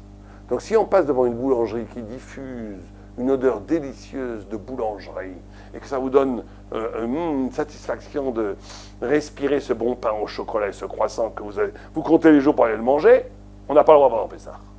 C'est un histoire, même du recha, même de la, on n'a pas le droit de jouir de l'odeur du Hametz. Donc quand si vous êtes chez quelqu'un qui n'a pas d'odeur et que vous ne consommez pas, et même que vous le touchez, il n'y a pas d'interdiction. Simplement, en le touchant, il faut bien se laver les mains après pour éviter de le manger, d'en manger même des miettes, même d'infimes miettes qui pourraient tomber dans votre nourriture et qui interdiraient toute votre nourriture, puisque pendant Pessah, la moindre quantité infinitésimale de Hametz interdit toute la nourriture. Donc je ne vous conseille pas du tout de toucher le Hametz pendant Pessah, à cause du problème d'arriver à le manger, mais au niveau de l'interdiction de Baliré et Balimatse, c'est l'interdiction formelle du rapport au Hametz, il n'y a pas d'interdit. À moins qu'en le touchant, vous preniez plaisir de le toucher. Là, on n'a pas le droit de se pommader avec du Hametz. Mais les principes sont clairs. Hametz, on n'a pas le droit de le manger. On n'a pas le droit de le posséder. On n'a pas le droit d'en jouir. Mais si vous allez chez quelqu'un qui a du Hametz et que vous ne le mangez pas, donc vous ne possédez pas et que vous n'en jouissez pas, il n'y a pas de problème, en pur halakha. Mais ceci dit, pour l'esprit de la fête, je vous conseille d'aller voir votre ami après Pessah. Question de David. Il se vend beaucoup de produits cachers pour Pessah, ressemblant énormément à des produits habituels. Des bons gâteaux, dont la pâte a bien monté. Déconseillez-vous de les consommer? Non. Si c'est des gâteaux qui sont faits à partir... S'ils ont bien monté, c'est forcément des gâteaux qui sont faits avec de la farine de pommes de terre. Sinon, c'est impossible que ça soit caché à les Pessah. Si c'est matzah ashira, ça veut dire une matzah qui est... Vous savez que il y a une grande discussion entre Sfaradim et Ashkenazim, en vérité déjà dans la Gemara, une matzah qui a été cuite avec, non pas avec de l'eau, mais avec des jus de fruits, ou avec du vin, ou avec du miel, etc., est considérée comme non chametz, mouta, permise pendant Pessah. Et les Sfaradim suivent la loi talmudique et ils permettent de manger la matzah ashira. Les Ashkenazim certains considèrent que c'est du vrai chametz aujourd'hui, qui considèrent qu'il y a des éléments d'eau dans les jus de fruits d'aujourd'hui, et donc on n'a absolument pas le droit de manger la matzah ashira, même de la posséder. Donc nous avons ici quelque chose d'extrême. Les Sfaradim la mangent, et les Ashkenazim ne la possèdent même pas.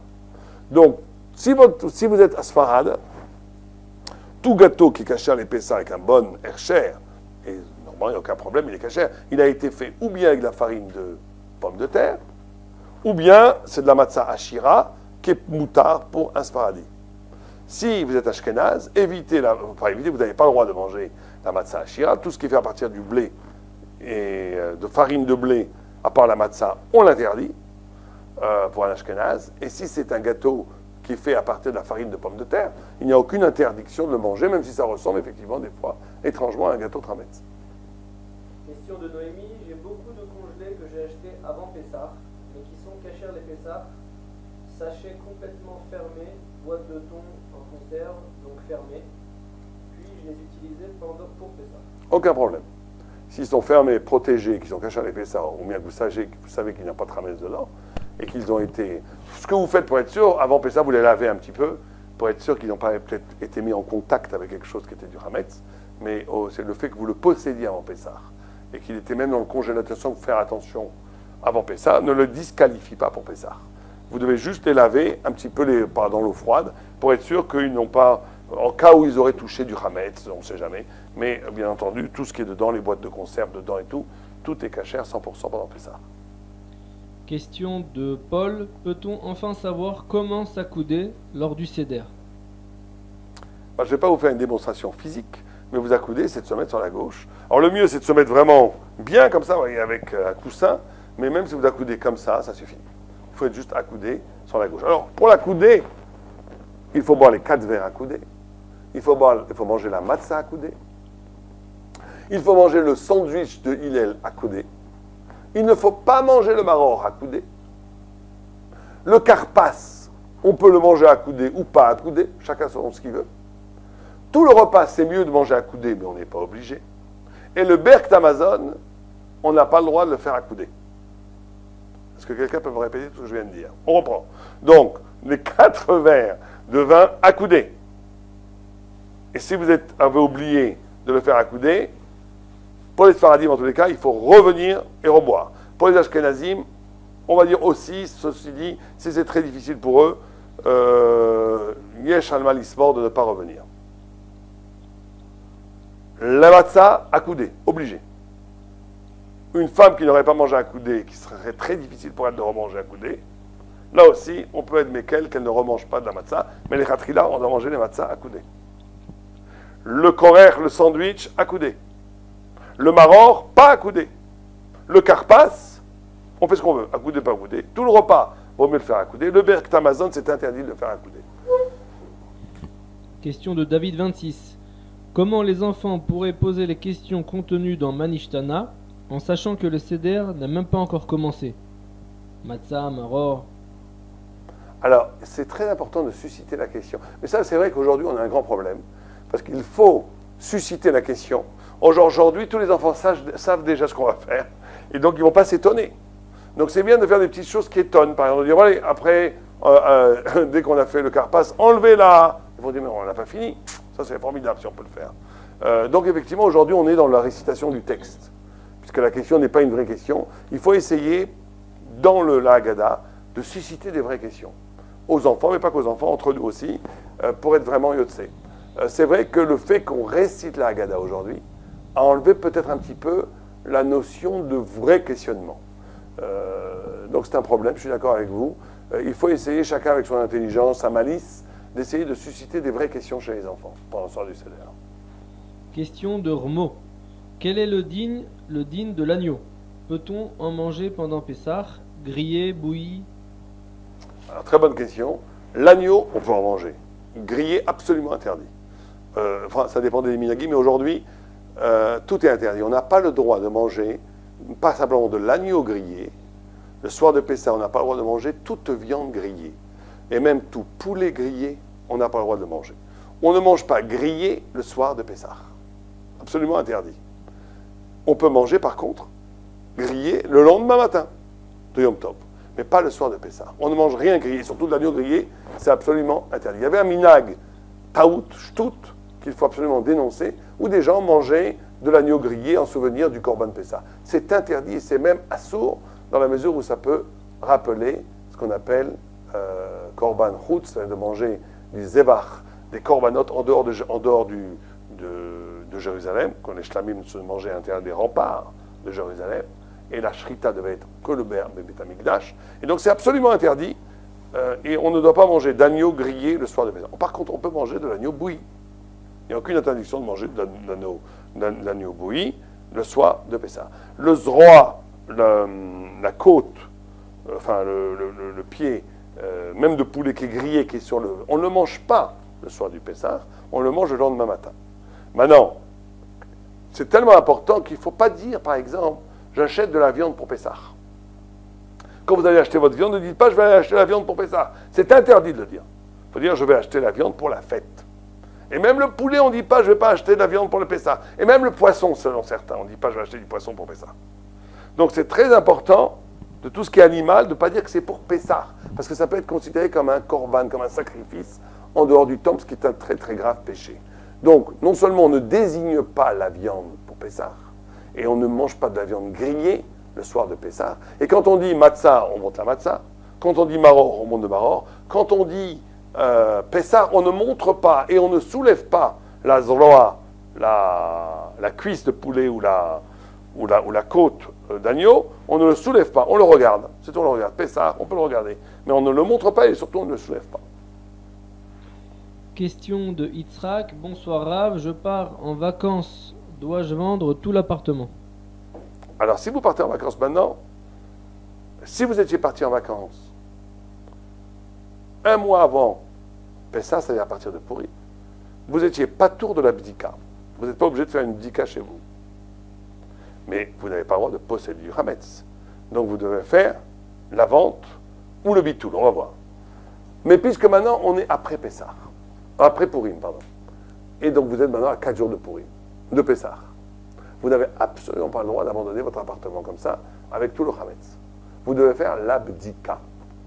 Sans bracha, si vous le quittez avant le jeudi soir, si vous quittez votre appartement avant jeudi soir, vous êtes obligé quand même de vérifier toute votre maison, de A à Z, et de prendre tout votre hametz, ou bien de le jeter, ou si vous voulez vendre, de le mettre dans un placard spécifique, où vous mettez tout votre hametz et où vous allez le vendre aux autorités compétentes, ça veut dire si vous êtes à Paris, chez les Chabad, ou au consistoire, qui vont vous faire une vraie vente auprès d'un goy. Mais c'est pas parce que vous quittez votre maison que vous avez le droit de laisser votre hametz.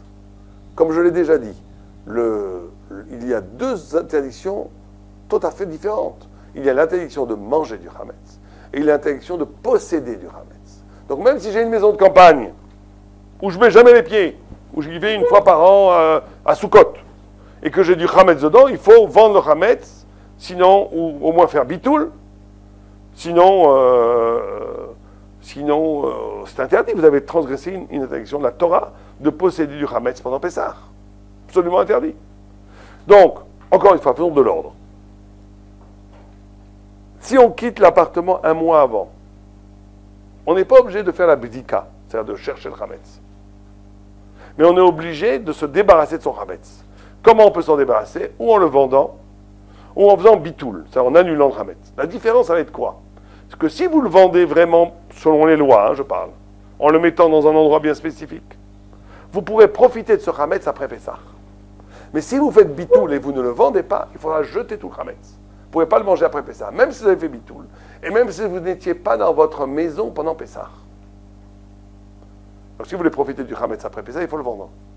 Si vous n'avez pas vendu et que vous êtes un mois avant, vous pouvez faire bitoul, mais vous décidez en ce cas-là de ne plus utiliser tout le hametz que vous avez trouvé chez vous. Si vous êtes dans le mois d'avant, 15 jours avant, 3 semaines avant, 1 semaine avant, 3 jours avant, comme maintenant, là vous êtes obligé de faire la bdika, de chercher le hametz chez vous partout. Vous ne faites pas la bracha si ce n'est pas jeudi soir.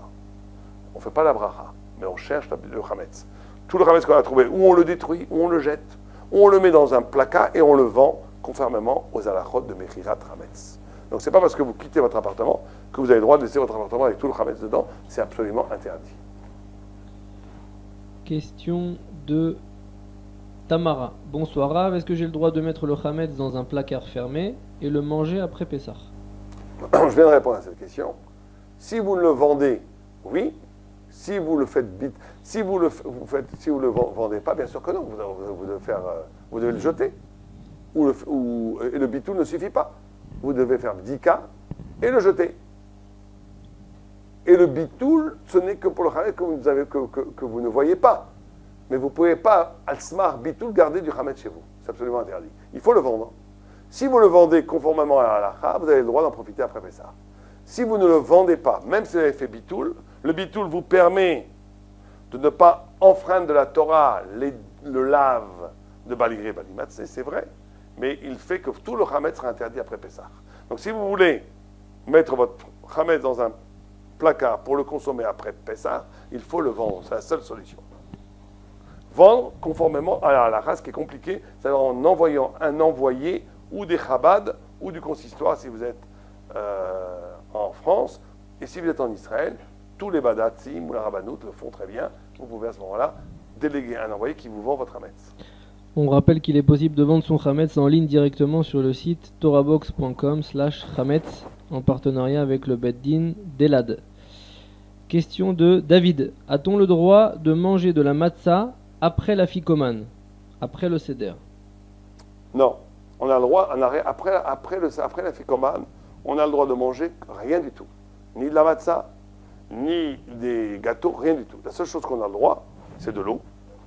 Et pire que ça, si vous buvez du vin ou que vous mangez un gâteau, vous êtes obligé de refaire Netilat Yadayim. Ah oui, on a le droit, dans ce cas-là, on a fait une faute. Imaginons qu'après la matzah, j'ai mangé des gâteaux, kachar et Pessah bien sûr, ou j'ai mangé de la confiture, des choses comme ça, qui annulent le goût de la ficomane. D'après la halakha, je suis obligé de refaire Netilat Yadayim, remanger un kazait pour garder le goût de la ficomane, de la matzah. Donc on ne mange pas de matzah après la ficomane. On ne mange rien après la ficomane. La seule chose qu'on a le droit de manger, de boire plutôt, c'est de l'eau. Certains sont méquels, surtout si on veut étudier la Torah et enlever le vin, les humeurs que le vin a provoquées par les 4 verres de vin et le repas. On peut prendre du café et du thé. Et même certains décisionnaires permettent de prendre du café et du thé avec du sucre. Ce qui est une grande coula. On peut le permettre. Rav Ovadia le permet, d'autres ne le permettent pas. On peut le permettre pour les Sfaradim, c'est sûr. Pour les Ashkenazim, il vaut mieux prendre le thé et le café sans sucre. Mais c'est tout. Oh, de l'eau, café, thé, ni vin, ni autre alcool, ni confiture, ni gâteau, ni rien du tout. Nouvelle question reçue par SMS de Rivka. Comment cachérise-t-on des plaques à induction? Alors, plaques à induction, très compliqué, parce que c'est des grandes discussions. Certains disent qu'il n'y a même pas besoin de cachérisation, puisque c'est comme du verre, et que le verre, pour les Sfaradim, rien ne rend. Pour les Ashkenazim, c'est absolument interdit, on ne peut rien faire, parce qu'on ne peut pas les cachériser. Pour les Sfaradim, certains permettent, en les lavant un maximum, en les lavant, et mieux en les faisant chauffer un peu pour être sûr qu'on est tranquille, et certains en faisant chauffer un maximum, et certains sont marmires et ne l'utilisent pas. Donc vous ferez selon votre conscience. Si vous êtes Sfaradi, certains permettent en les lavant très bien, en mettant aussi un produit qui neutralise le goût, dans des produits de vaisselle, de l'eau de javel, ce que vous voulez, et aussi après 24 heures en les faisant chauffer un maximum. Ceci dit, certains considèrent qu'une plaque à induction n'est jamais pas cachère. Donc chacun, il y a plusieurs niveaux ici, et certains considèrent qu'on ne peut pas le cachériser. Donc ici vous avez tous les niveaux de cacheroute. Je ne sais pas quel est votre niveau de religiosité, ou même, ce n'est pas une question de religion, c'est une question de rigueur ou de pas rigueur, ou de khumra ou de pas khumra. Demandez à votre rav pour cette question précise, ça va dépendre de votre minag. Question de Laurence. Je vends des vêtements au cas par cas. Puis-je travailler pendant Chol HaMoed? Alors, le travail pendant Chol HaMoed est prohibé, est interdit, sauf en cas de FSED. Ça veut dire que gagner de l'argent pendant Chol HaMoed, c'est interdit. Mais si en ne travaillant pas, vous allez perdre de l'argent, ça veut dire que vous allez perdre des clients qui vous sont fidèles. Pas que vous allez perdre des clients que vous auriez pu gagner, attention. Mais des clients qui vous sont fidèles ne viendront plus chez vous. Et donc vous allez à moyen terme perdre de l'argent. Là, vous avez le droit de faire les travaux de vente pour ne pas perdre de l'argent. Mais pour en gagner, c'est problématique. Il vaut mieux ne pas travailler pendant Chol HaMoed. Ceci dit, si vous n'avez pas d'argent vous-même et que cet argent vous est vital, comme la vente n'est pas forcément une grande mélacha, certains permettent de faire... de vendre pour gagner sa vie, si vraiment, sans cet argent, on rentre dans de grandes difficultés financières. Le principe est comme ça. Si les travaux véritablement manuels, comme coudre, réparer, plombier, tout ça, il vaut absolument mieux éviter de travailler pendant Chol HaMoed, c'est interdit, pour gagner de l'argent. Si c'est pour ne pas en perdre, ça veut dire que c'est F7, ça veut dire que si vous n'allez pas travailler, on va vous renvoyer de votre travail. Si vous n'allez pas travailler, vous allez perdre des clients qui vous sont fidèles pendant toute l'année. Même des lourds travaux, on peut les faire pendant Chol HaMoed. Si ce n'est pas des lourds travaux, c'est pragmatia, ça veut dire du business. Je vends par téléphone, par Internet, c'est facile, j'appuie sur des boutons, c'est pas du vrai travail. Dans ce cas-là, on peut permettre, il vaut mieux éviter de ne pas, si c'est une perte d'argent, alors à plus forte raison, si je vais perdre des clients, etc., à plus forte raison, j'ai le droit de travailler pendant Chol HaMoed. Mais si c'est pour gagner de l'argent, il vaut mieux éviter, sauf si la situation financière est précaire et j'ai vraiment besoin de cet argent pour vivre. Dans ce cas-là, on pourra permettre, dans la mesure où ce n'est pas des gros travaux, c'est juste un business qu'on fait par Internet ou par téléphone. Question de Chaya. J'ai une question sur mon couple Ashkenaz-Séfarade. J'ai appris que la fête de Pessah était une exception et que la femme pouvait garder toutes ses coulottes et ses khumrot de jeune fille. Alors, ce n'est pas forcément une exception. Effectivement, une femme Ashkenaz mariée à Sfarad peut ne pas manger de kitniot, par exemple. Ne pas manger tout ce qu'on appelle, je crois que ça s'appelle, j'ai oublié comment ça s'appelle en français, les kitniot, ça veut dire les pois chiches, les lentilles, les légimites, comment on dit en français? J'ai oublié. Légumineuses. Légumineuses, bravo, les légumineuses. Une femme a le droit de ne pas manger cela, en conformément à sa tradition quand elle était... et plus que ça, et d'après certaines vues, même si elle est mariée à un Sfarad, il faut qu'elle fasse Atarat Nedarim, il faut qu'elle annule son minag qu'elle avait avant d'Ashkenaz. Elle peut, si son mari l'exige, lui préparer du riz à son mari s'il mange du riz. Ou lui préparer des lentilles, s'il mange des lentilles. Mais elle ne les mangera pas, elle peut effectivement garder son minag. Même si elle veut prendre le minag de son mari à 100%, elle fait Atarat Nedarim et elle est comme son mari. Maintenant, si c'est le contraire, si c'est une femme qui est Sfaradia, qui est mariée à un Ashkenaz, là, il vaut mieux absolument éviter qu'elle mange, il vaut mieux qu'elle prenne le minag de son mari Ashkenaz de ne pas manger les kitniot. Si son mari lui permet, dans certains cas, certains permettent dans la famille de la jeune fille de continuer à manger les kitniot, même si elle est mariée à un Ashkenaz, effectivement. Ceci dit, c'est quelque chose qu'il vaut mieux éviter le khatila. On passe à la question de Myriam. J'ai rendez-vous chez le dentiste pendant Pessah pour un plombage. Y a-t-il un problème de goûter à quelque chose de Hametz? Maintenant, ce qu'est la question. Pourquoi? Le plombage. Le plombage. Bon, le plombage, tout ce qui est plombage. Si on a un dentier, il faut sortir le dentier, le laver très bien, et certains disent même de mettre de l'eau bouillante dessus. Ceci dit, tout ce qui est plombage dans la bouche n'est pas chaud de klérichon. Il vient d'un cliché, ou même s'il vient d'un klérichon, on dit que le hevel p. Parce que regardez par exemple, quand on mange de la viande et qu'on a un plombage, on peut manger du lait 6 heures après. Ah, on pourrait dire, mais non, mais le plombage a intégré, à Boléa, il a intégré le goût de la viande. Donc, comme il intègre le goût de la viande, il faudra attendre 24 heures. Parce que dans les 24 heures, c'est Tamlishva. Non. Pourquoi? Parce qu'on dit que le HVLP, d'abord, parce que la nourriture qui arrive, d'habitude, elle n'est pas yad sur les dedbo, elle n'est pas chaude au point de pénétrer le plombage. Et même si elle est yad sur les dedbo, dans certains cas, oui, si on a un steak brûlant qu'on mange, c'est oui yad sur les dedbo, on va dire que le HVLP, ça veut dire la laine de la bouche, a le pouvoir de mécalquel le tam, de tuer l'intensité du goût. Et donc, on n'est pas marmias. Donc, plombage, on n'est pas marmir. Ceci dit, si on a un dentier, ou bien même des fils de fer, certaines fois on les a dans la bouche, il faut les enlever, le mieux c'est de les enlever, les laver, et même les khatrila, de verser de l'eau bouillante dessus, c'est recommandé. Question de Corinne, je suis fille aînée, et je voulais savoir si le jeûne des premiers nés avant Pessah me concernait aussi. Alors, il y avait des minagim, comme on appelle des traditions, où les filles jeûnaient, les filles premiers-nés jeûnaient. Un premier-né, qu'il soit premier-né de son père ou de sa mère, il est le premier enfant de son père, il doit jeûner. S'il est le premier enfant de sa mère, même s'il n'est pas le premier enfant de son père, il doit jeûner, pour un homme.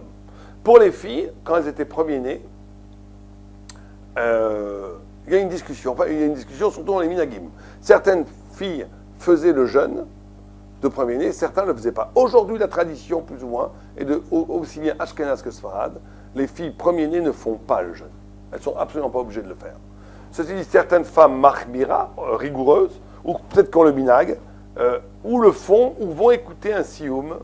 Vous savez que quand on va écouter le jour du jeûne, à la synagogue, des personnes qui ont fini une macère, un traité, ils ont fini le Zohar, etc. On fait un petit repas et tout le monde peut y participer. Et certaines vont dans ce genre de sioum pour être acquittées pour pouvoir manger. Mais ce n'est qu'une rigueur. Et une fille ou une femme qui n'a pas le minag, dont la mère ne jeûnait pas et dont dans sa famille on ne jeûnait pas, n'a aucune obligation de jeûner, même si elle est premier-née. Question de GG72. Le café d'épeautre est-il Hametz à Pessah? Puis-je le vendre à un goy? Alors je peux vous répondre qu'à la moitié de votre question. Le café d'épeautre, l'épeautre c'est des céréales. Si c'est du céréal, c'est du pur céréal. Je ne connais pas du tout le café d'épeautre. Donc, mais si vous avez un café qui est fait à base d'épeautre, l'épeautre c'est un des 5 céréales, c'est absolument interdit. C'est du pur chametz. Donc vous n'avez pas le droit de le garder chez vous pendant Pessah, vous n'avez pas le droit de le consommer à plus forte raison, mais vous pouvez le vendre à un goy. Si vous faites la vente, encore une fois, conformément à la mais je répète encore une fois, que ceux qui n'ont pas beaucoup de chametz, il vaut mieux ne rien vendre et tout détruire avant Pessah. Question de Yoni. Selon le Rav Ovadia Yosef, est-il permis de vendre du Hametz Gamour avant Pessah? Ça n'a aucun rapport avec le Rav Ovadia Yosef, c'est déjà un Shulchan Arour. D'après tout le monde, personne ne dit qu'on ne peut pas vendre du Hametz Gamour. Tout le monde dit qu'on peut vendre du Hametz Gamour. Et Kalvechomer, Rav Ovadia Yosef dira lui aussi, puisque c'est la halakha et le Shulchan Arour, qu'on peut vendre du Hametz Gamour avant Pessah à un goy. Ceci dit, encore une fois, les gens très rigoureux, enfin des gens machmir, comme on dit, ou des gens qui ont peur, ne vendent pas de Hametz. Pourquoi? Pas parce que la vente n'est pas possible. Parce qu'ils ont peur que l'essence même de la vente qui est effectuée aujourd'hui par les beddines est plus consciencieux, qui font vraiment un bon travail. Mais comment aller savoir est-ce que le goy a vraiment un date makné, connaît? Est-ce que vraiment il a vraiment l'intention d'acheter ce Hametz et de venir chez vous? On peut un petit peu en douter. Donc, encore une fois, si on n'a pas beaucoup de Hametz et qu'il y a une question de dizaines d'euros ou de dizaines de shkalim, je conseille à tout le monde de détruire tout le Hametz, de rien garder chez soi. Et si on parle de bouteilles de whisky à 400 euros et que vraiment c'est un peu trop dur de les jeter, et que c'est beaucoup d'argent, ou bien que quelqu'un de très pauvre, pour qui quelques dizaines d'euros de pauvres, ce serait très, très difficile à s'en séparer, on a le droit de se reposer sur la vente du Hametz sans aucun problème. On fait une vente simplement qui soit conforme à la halakha, c'est-à-dire qu'on le fait avec des beddines sérieux en France. Encore une fois, je répète, chez les Chabad ou consistoire, en Israël, dans les beddines, dans les badats de la ville où chacun habite. Question de David. A-t-on le droit de profiter de la cachérisation de Pessah pour utiliser un keli chalavi pour un keli bassari ou inversement? Alors là, vous avez un Mishnah Berurah qui a déjà pensé à des malins comme vous, qui normalement n'a pas le droit, les Khatrila, de prendre un keli chalavi pour le rendre bassari, ou bassari pour le rendre chalavi. Mais quelqu'un qui cachériserait son keli bassari pour Pessah, donc il redevient, il est caché à les Pessah, et en plus il est plus chalavi, aurait le droit de passer, de changer d'avis et de le mettre d'après certaines vues. Comme ça, on est noé, comme ça, la pratique, l'usage le veut comme ça. On a le droit de faire changer de statut de bassari à chalavi, ces ustensiles qui ont été cachérisés pour Pessah. Question de Ben26. Pourquoi dit-on que le médicament n'est pas consommable par un chien et qu'on peut donc le manger à Pessah, alors que c'est tout à fait mangeable? Ça ne ressemble pas à de la javel par exemple. Encore une fois, il faut voir. Je n'ai pas dit que tous les médicaments n'étaient pas mangeables par un chien. J'ai dit que si le médicament n'était pas comestible par un chien, on pourra le manger à Pessah. Voilà, s'il est comestible et qu'il a un bon goût et tout, ça serait interdit. Il faudrait qu'il soit caché à les Pessah. Un cachet, c'est pareil. Si le cachet est comestible et qu'il est bon, on n'aura pas. Mais la plupart des cachets, comme l'aspirine, tout ne sont pas comestibles. C'est pas de la javel, mais un chien ne mangera jamais un cachet d'aspirine. Certains sont marqués. J'ai entendu des rabbinim qui disaient même un chien mangera du savon et tout. Moi, je sais pas. Moi, je ne crois pas qu'un chien mangera du savon ni de l'aspirine. Et donc, il n'y a pas de problème pendant Pessah de le prendre l'aspirine, même s'il y a du Hametz dedans, dans la mesure où il n'est pas comestible par un chien. On peut, pour des questions médicales, le manger pendant Pessah. Question de Rivka. Je travaille dans une société en Israël et ils refusent de me donner les Chol HaMoed. Que puis-je faire afin de ne pas transgresser ou transgresser le moins possible l'interdiction de ne pas travailler pendant Chol HaMoed? Alors, dans son cas, elle a le droit de travailler. Parce que si vos patrons ne vous donnent pas la possibilité de ne pas travailler, et vous risquez d'être renvoyé pendant Chol HaMoed, ça s'appelle Dva. Il n'y a pas plus grand aved que ça. Il n'y a pas plus grande perte que cela. Or, dès qu'il y a une perte et non pas un profit, on a le droit de travailler à Chol HaMoed. Donc, vous avez le droit de travailler. Ce n'est pas de votre faute. On vous oblige. C'est une perte pour votre famille si vous ne travaillez pas. À moins que vous arriviez à négocier cela avec votre patron sans qu'il en prenne ombrage. S'il ne veut pas, eh ben, vous avez le droit d'aller travailler. Alors, ce que vous faites, vous travaillez les heures le moins possible. Mais une fois que vous travaillez pour votre patron, vous n'avez pas le droit de faire le moins possible parce que dans ce cas, vous tombez dans d'autres problèmes que vous volez votre patron. Si vous êtes payé en temps normal, il faut faire un travail normal. Et si vous risquez de perdre votre place en ne venant pas travailler à Chol HaMoed, vous avez le droit de travailler à Chol HaMoed. Alors, plus que 4 questions à poser. La première, c'est la question de Linda. Je voudrais savoir si on peut garder des matzot de ce Pessah pour le Pessah de l'an prochain, puisque j'en ai acheté un petit peu trop. Il me reste un carton entier fermé. Précision, je suis Ashkenaz. Oui, aucun problème. Si la matzah a été cachée avec un bon hercher et qui a été gardée fermée, complètement fermée pendant toute l'année, elle est cachée à la Pessah cette année. Question de Marc. Des gens de ma famille habitent en France et ont un bien immobilier en Israël. Ils étaient avec nous pour les fêtes de Pâques. À combien de jours de fêtes sont-ils soumis, sachant qu'ils ne sont pas parmi nous à toutes les grandes fêtes? Alors ça c'est très clair. S'ils habitent en Israël, s'ils habitent en France, ils sont obligés de faire 2 jours de fête, même s'ils ont un bien immobilier en Israël. On est posté comme ça. Certains, je ne veux même pas en parler, on est posté, la halakha est comme ça. Celui qui habite en Israël, en France ou en Chutz La'aretz, même s'il a acheté une maison en Israël, doit faire 2 jours. Là, par contre, s'il passe toutes les fêtes en Israël et que les 3 dernières fêtes, il les a passées en Israël, là, certaines vues sérieuses ont, oui, dit qu'il pouvait faire 15 jours, puisqu'il passe toutes ses fêtes en Israël et qu'il passe 3 fêtes. Ceci dit, cette vue est plutôt pour les Sfarad, les Ashkénazes, dès que leur habitation principale n'est pas en Israël, mais en Chutz La'aretz, il doit faire 2 jours de fête. Comme ça, sont posek tous les Gdolim et les poskim Ashkénazes. Certains posek Sfarad très sérieux considèrent que si on passe 3 fêtes, et toutes les fêtes en Israël, que les 3 dernières fêtes, on les a passées en Israël, on peut faire qu'un seul jour. Mais dans votre cas, à vous, si elle ne passe pas toutes les fêtes, le fait qu'il possède un bien en Israël ne les soustrait absolument pas à l'obligation de faire le 2e soir du Seder et de faire 2 jours de fête et non pas un seul jour de fête.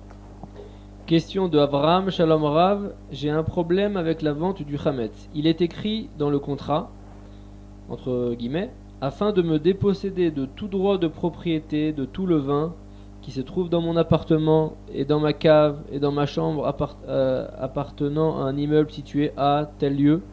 Cependant, je ne souhaite vendre que certaines pièces et un droit de ma maison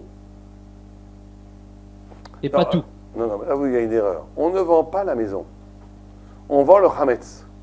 Simplement, quand vous vendez un contrat, il faut écrire que vous vendez le Hametz. Et où est-ce que le Hametz est, le non-juif a le droit de rentrer le prendre. Mais vous ne vendez pas la maison, vous vendez le placard et le lieu où est le Hametz, c'est tout. Mais vous ne vendez pas votre garage, de votre maison, vous ne vendez rien du tout. Non, si vous pouvez vendre, si vous avez une pièce où il n'y a que du Hametz que vous condamnez, vous pouvez vendre le Hametz et aussi le garage, si ça vous amuse. Mais vous n'êtes pas obligé de vendre toute la maison, bien entendu. Vous vendez le Hametz et vous vendez le lieu où le Hametz est déposé. Mais pas tous les endroits de votre maison, bien entendu. Abraham demandait aussi, peut-on pénétrer dans ces pièces pour y entreposer des choses, même après l'heure de la vente? J'ai dit oui déjà, j'ai répondu à ces questions, on a le droit, à condition que le Hametz est caché. C'est-à-dire que si le Hametz est à vue, non. Il faut que le Hametz soit dans des placards, fermés, cachés, avec une mechitza de 10 tfachim, ou bien dans des placards fermés. Et dans ce cas-là, on peut rentrer dans les chambres où le Hametz est entré. Si le Hametz est à vue et qu'on peut le toucher, qu'il n'y a pas de mechitza, on n'aura pas le droit de rentrer dans ces chambres pendant Pessah. Question de Jonathan Berda. Est-ce qu'un animal kasher qui se nourrit d'aliments Hametz pendant l'année peut être mangé à Pessah? Et si oui, pourquoi? Oui.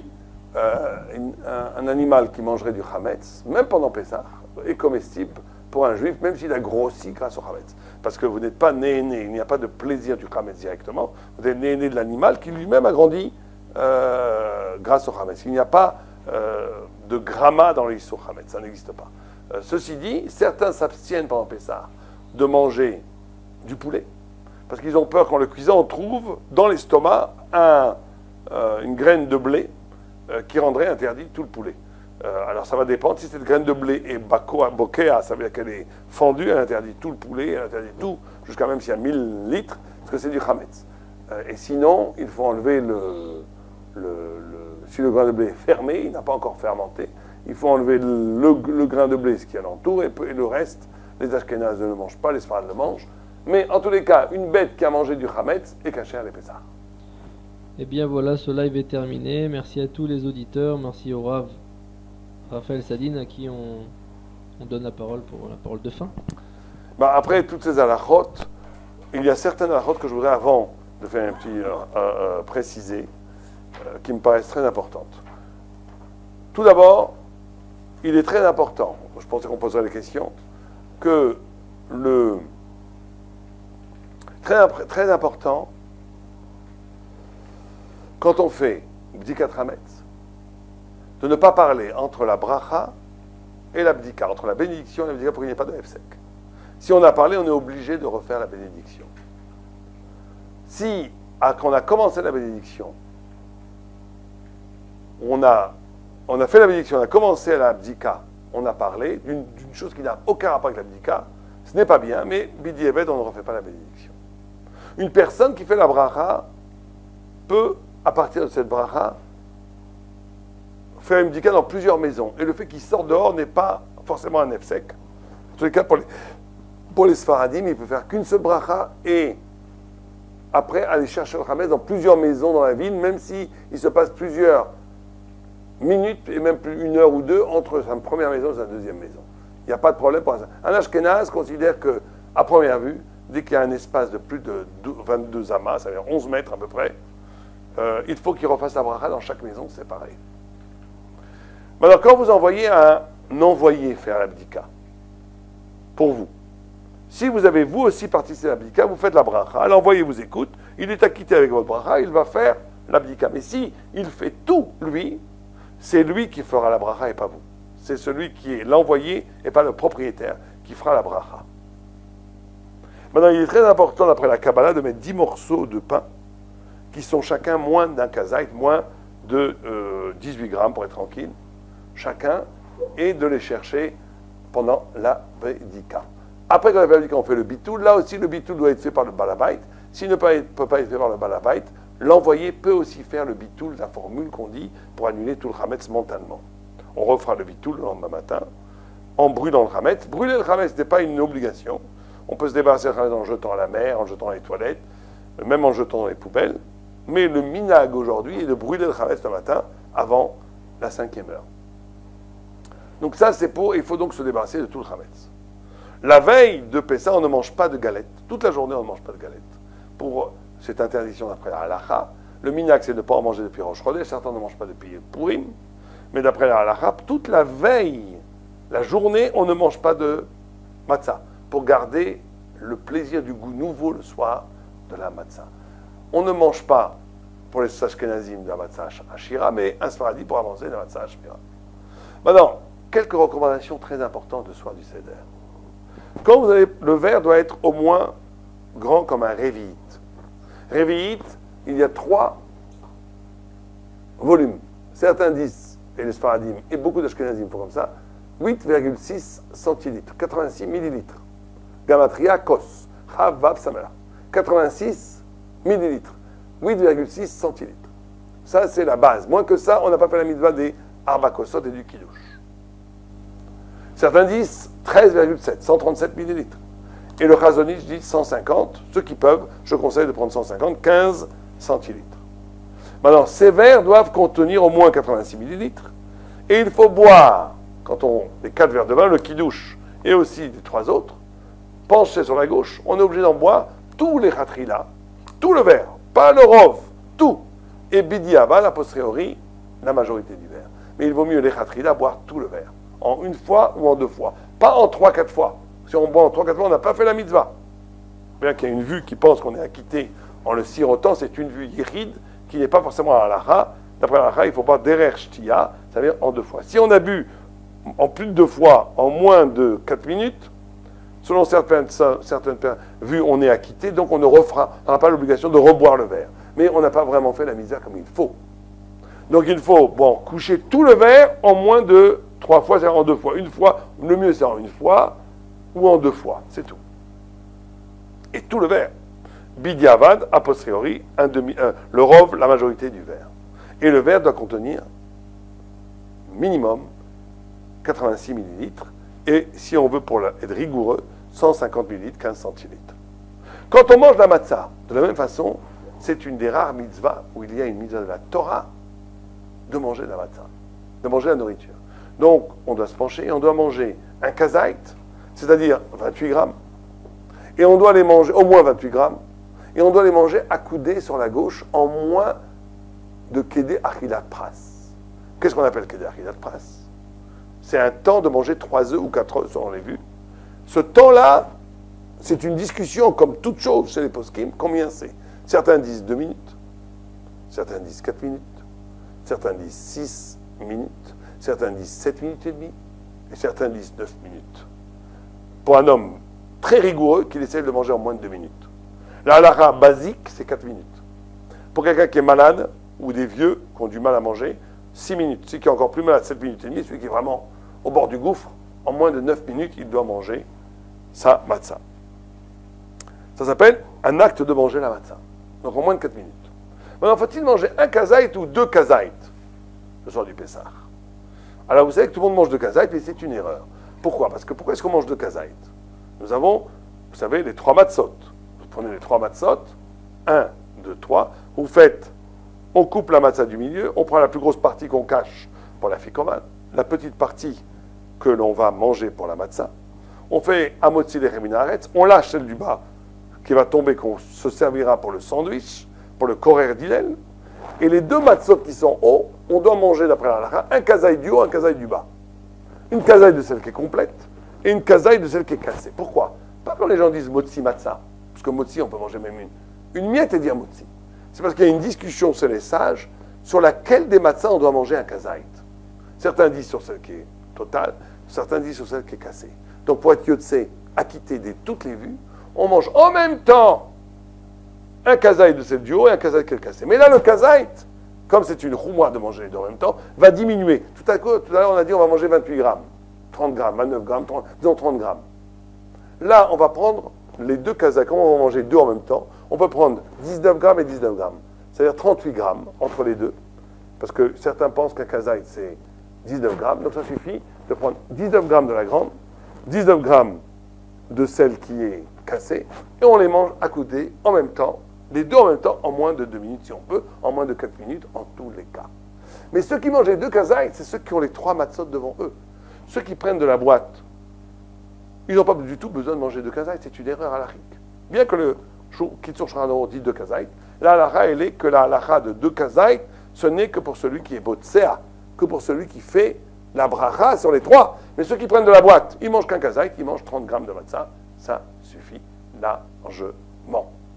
Maintenant, il faut manger, bien entendu, le kazaït accoudé sur la gauche. Et ça, c'est très important. Alors, je vais vous reprendre 2 ou 3 halakhot très importantes qu'il ne faut pas oublier. La première chose,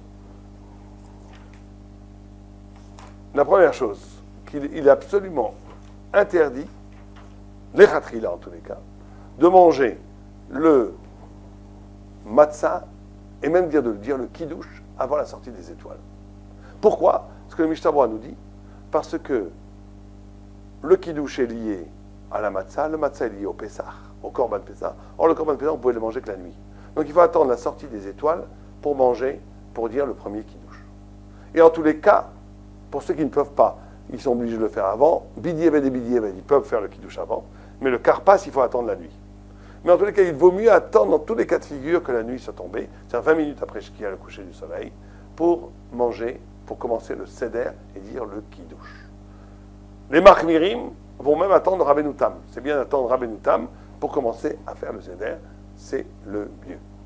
Une dernière chose qui me paraît aussi très importante, le afikoman qu'on mange à la fin, il faut le manger avant Chatzot, avant la moitié de la nuit. Je crois que, il faut regarder, je crois qu'en France c'est 1h moins 10, en Israël je crois que c'est aussi vers minuit et demi, il faut regarder. Et c'est bien de manger 2 kezetim pendant l'afikoman. Ça aussi c'est rigoureux. Avec un kazait, avec 28 grammes on est acquitté, mais c'est bien d'en manger 2.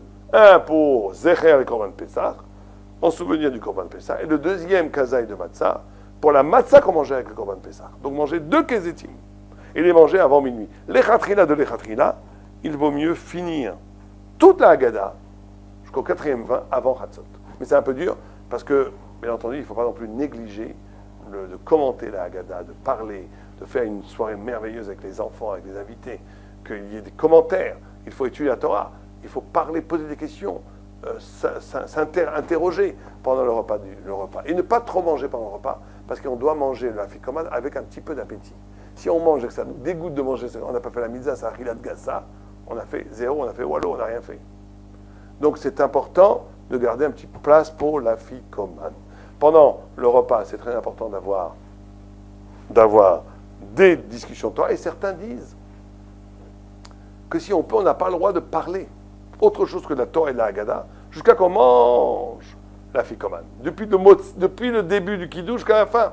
Parce que tout ça est une longue mitzvah, tout le Seder. En tous les cas, quand on fait alachilat matzah, on ne doit rien parler jusqu'à qu'on ait mangé le korer. Ça, c'est un halacha. Parce que alachilat matzah tombe aussi bien sur le matzah, alachilat maror tombe sur le maror, mais le sandwich, il n'y a pas de bracha. Donc les 2 brachot qu'on a dit, alachilat matzah, al maror, ils tombent aussi sur le sandwich. Donc on n'a pas le droit de parler.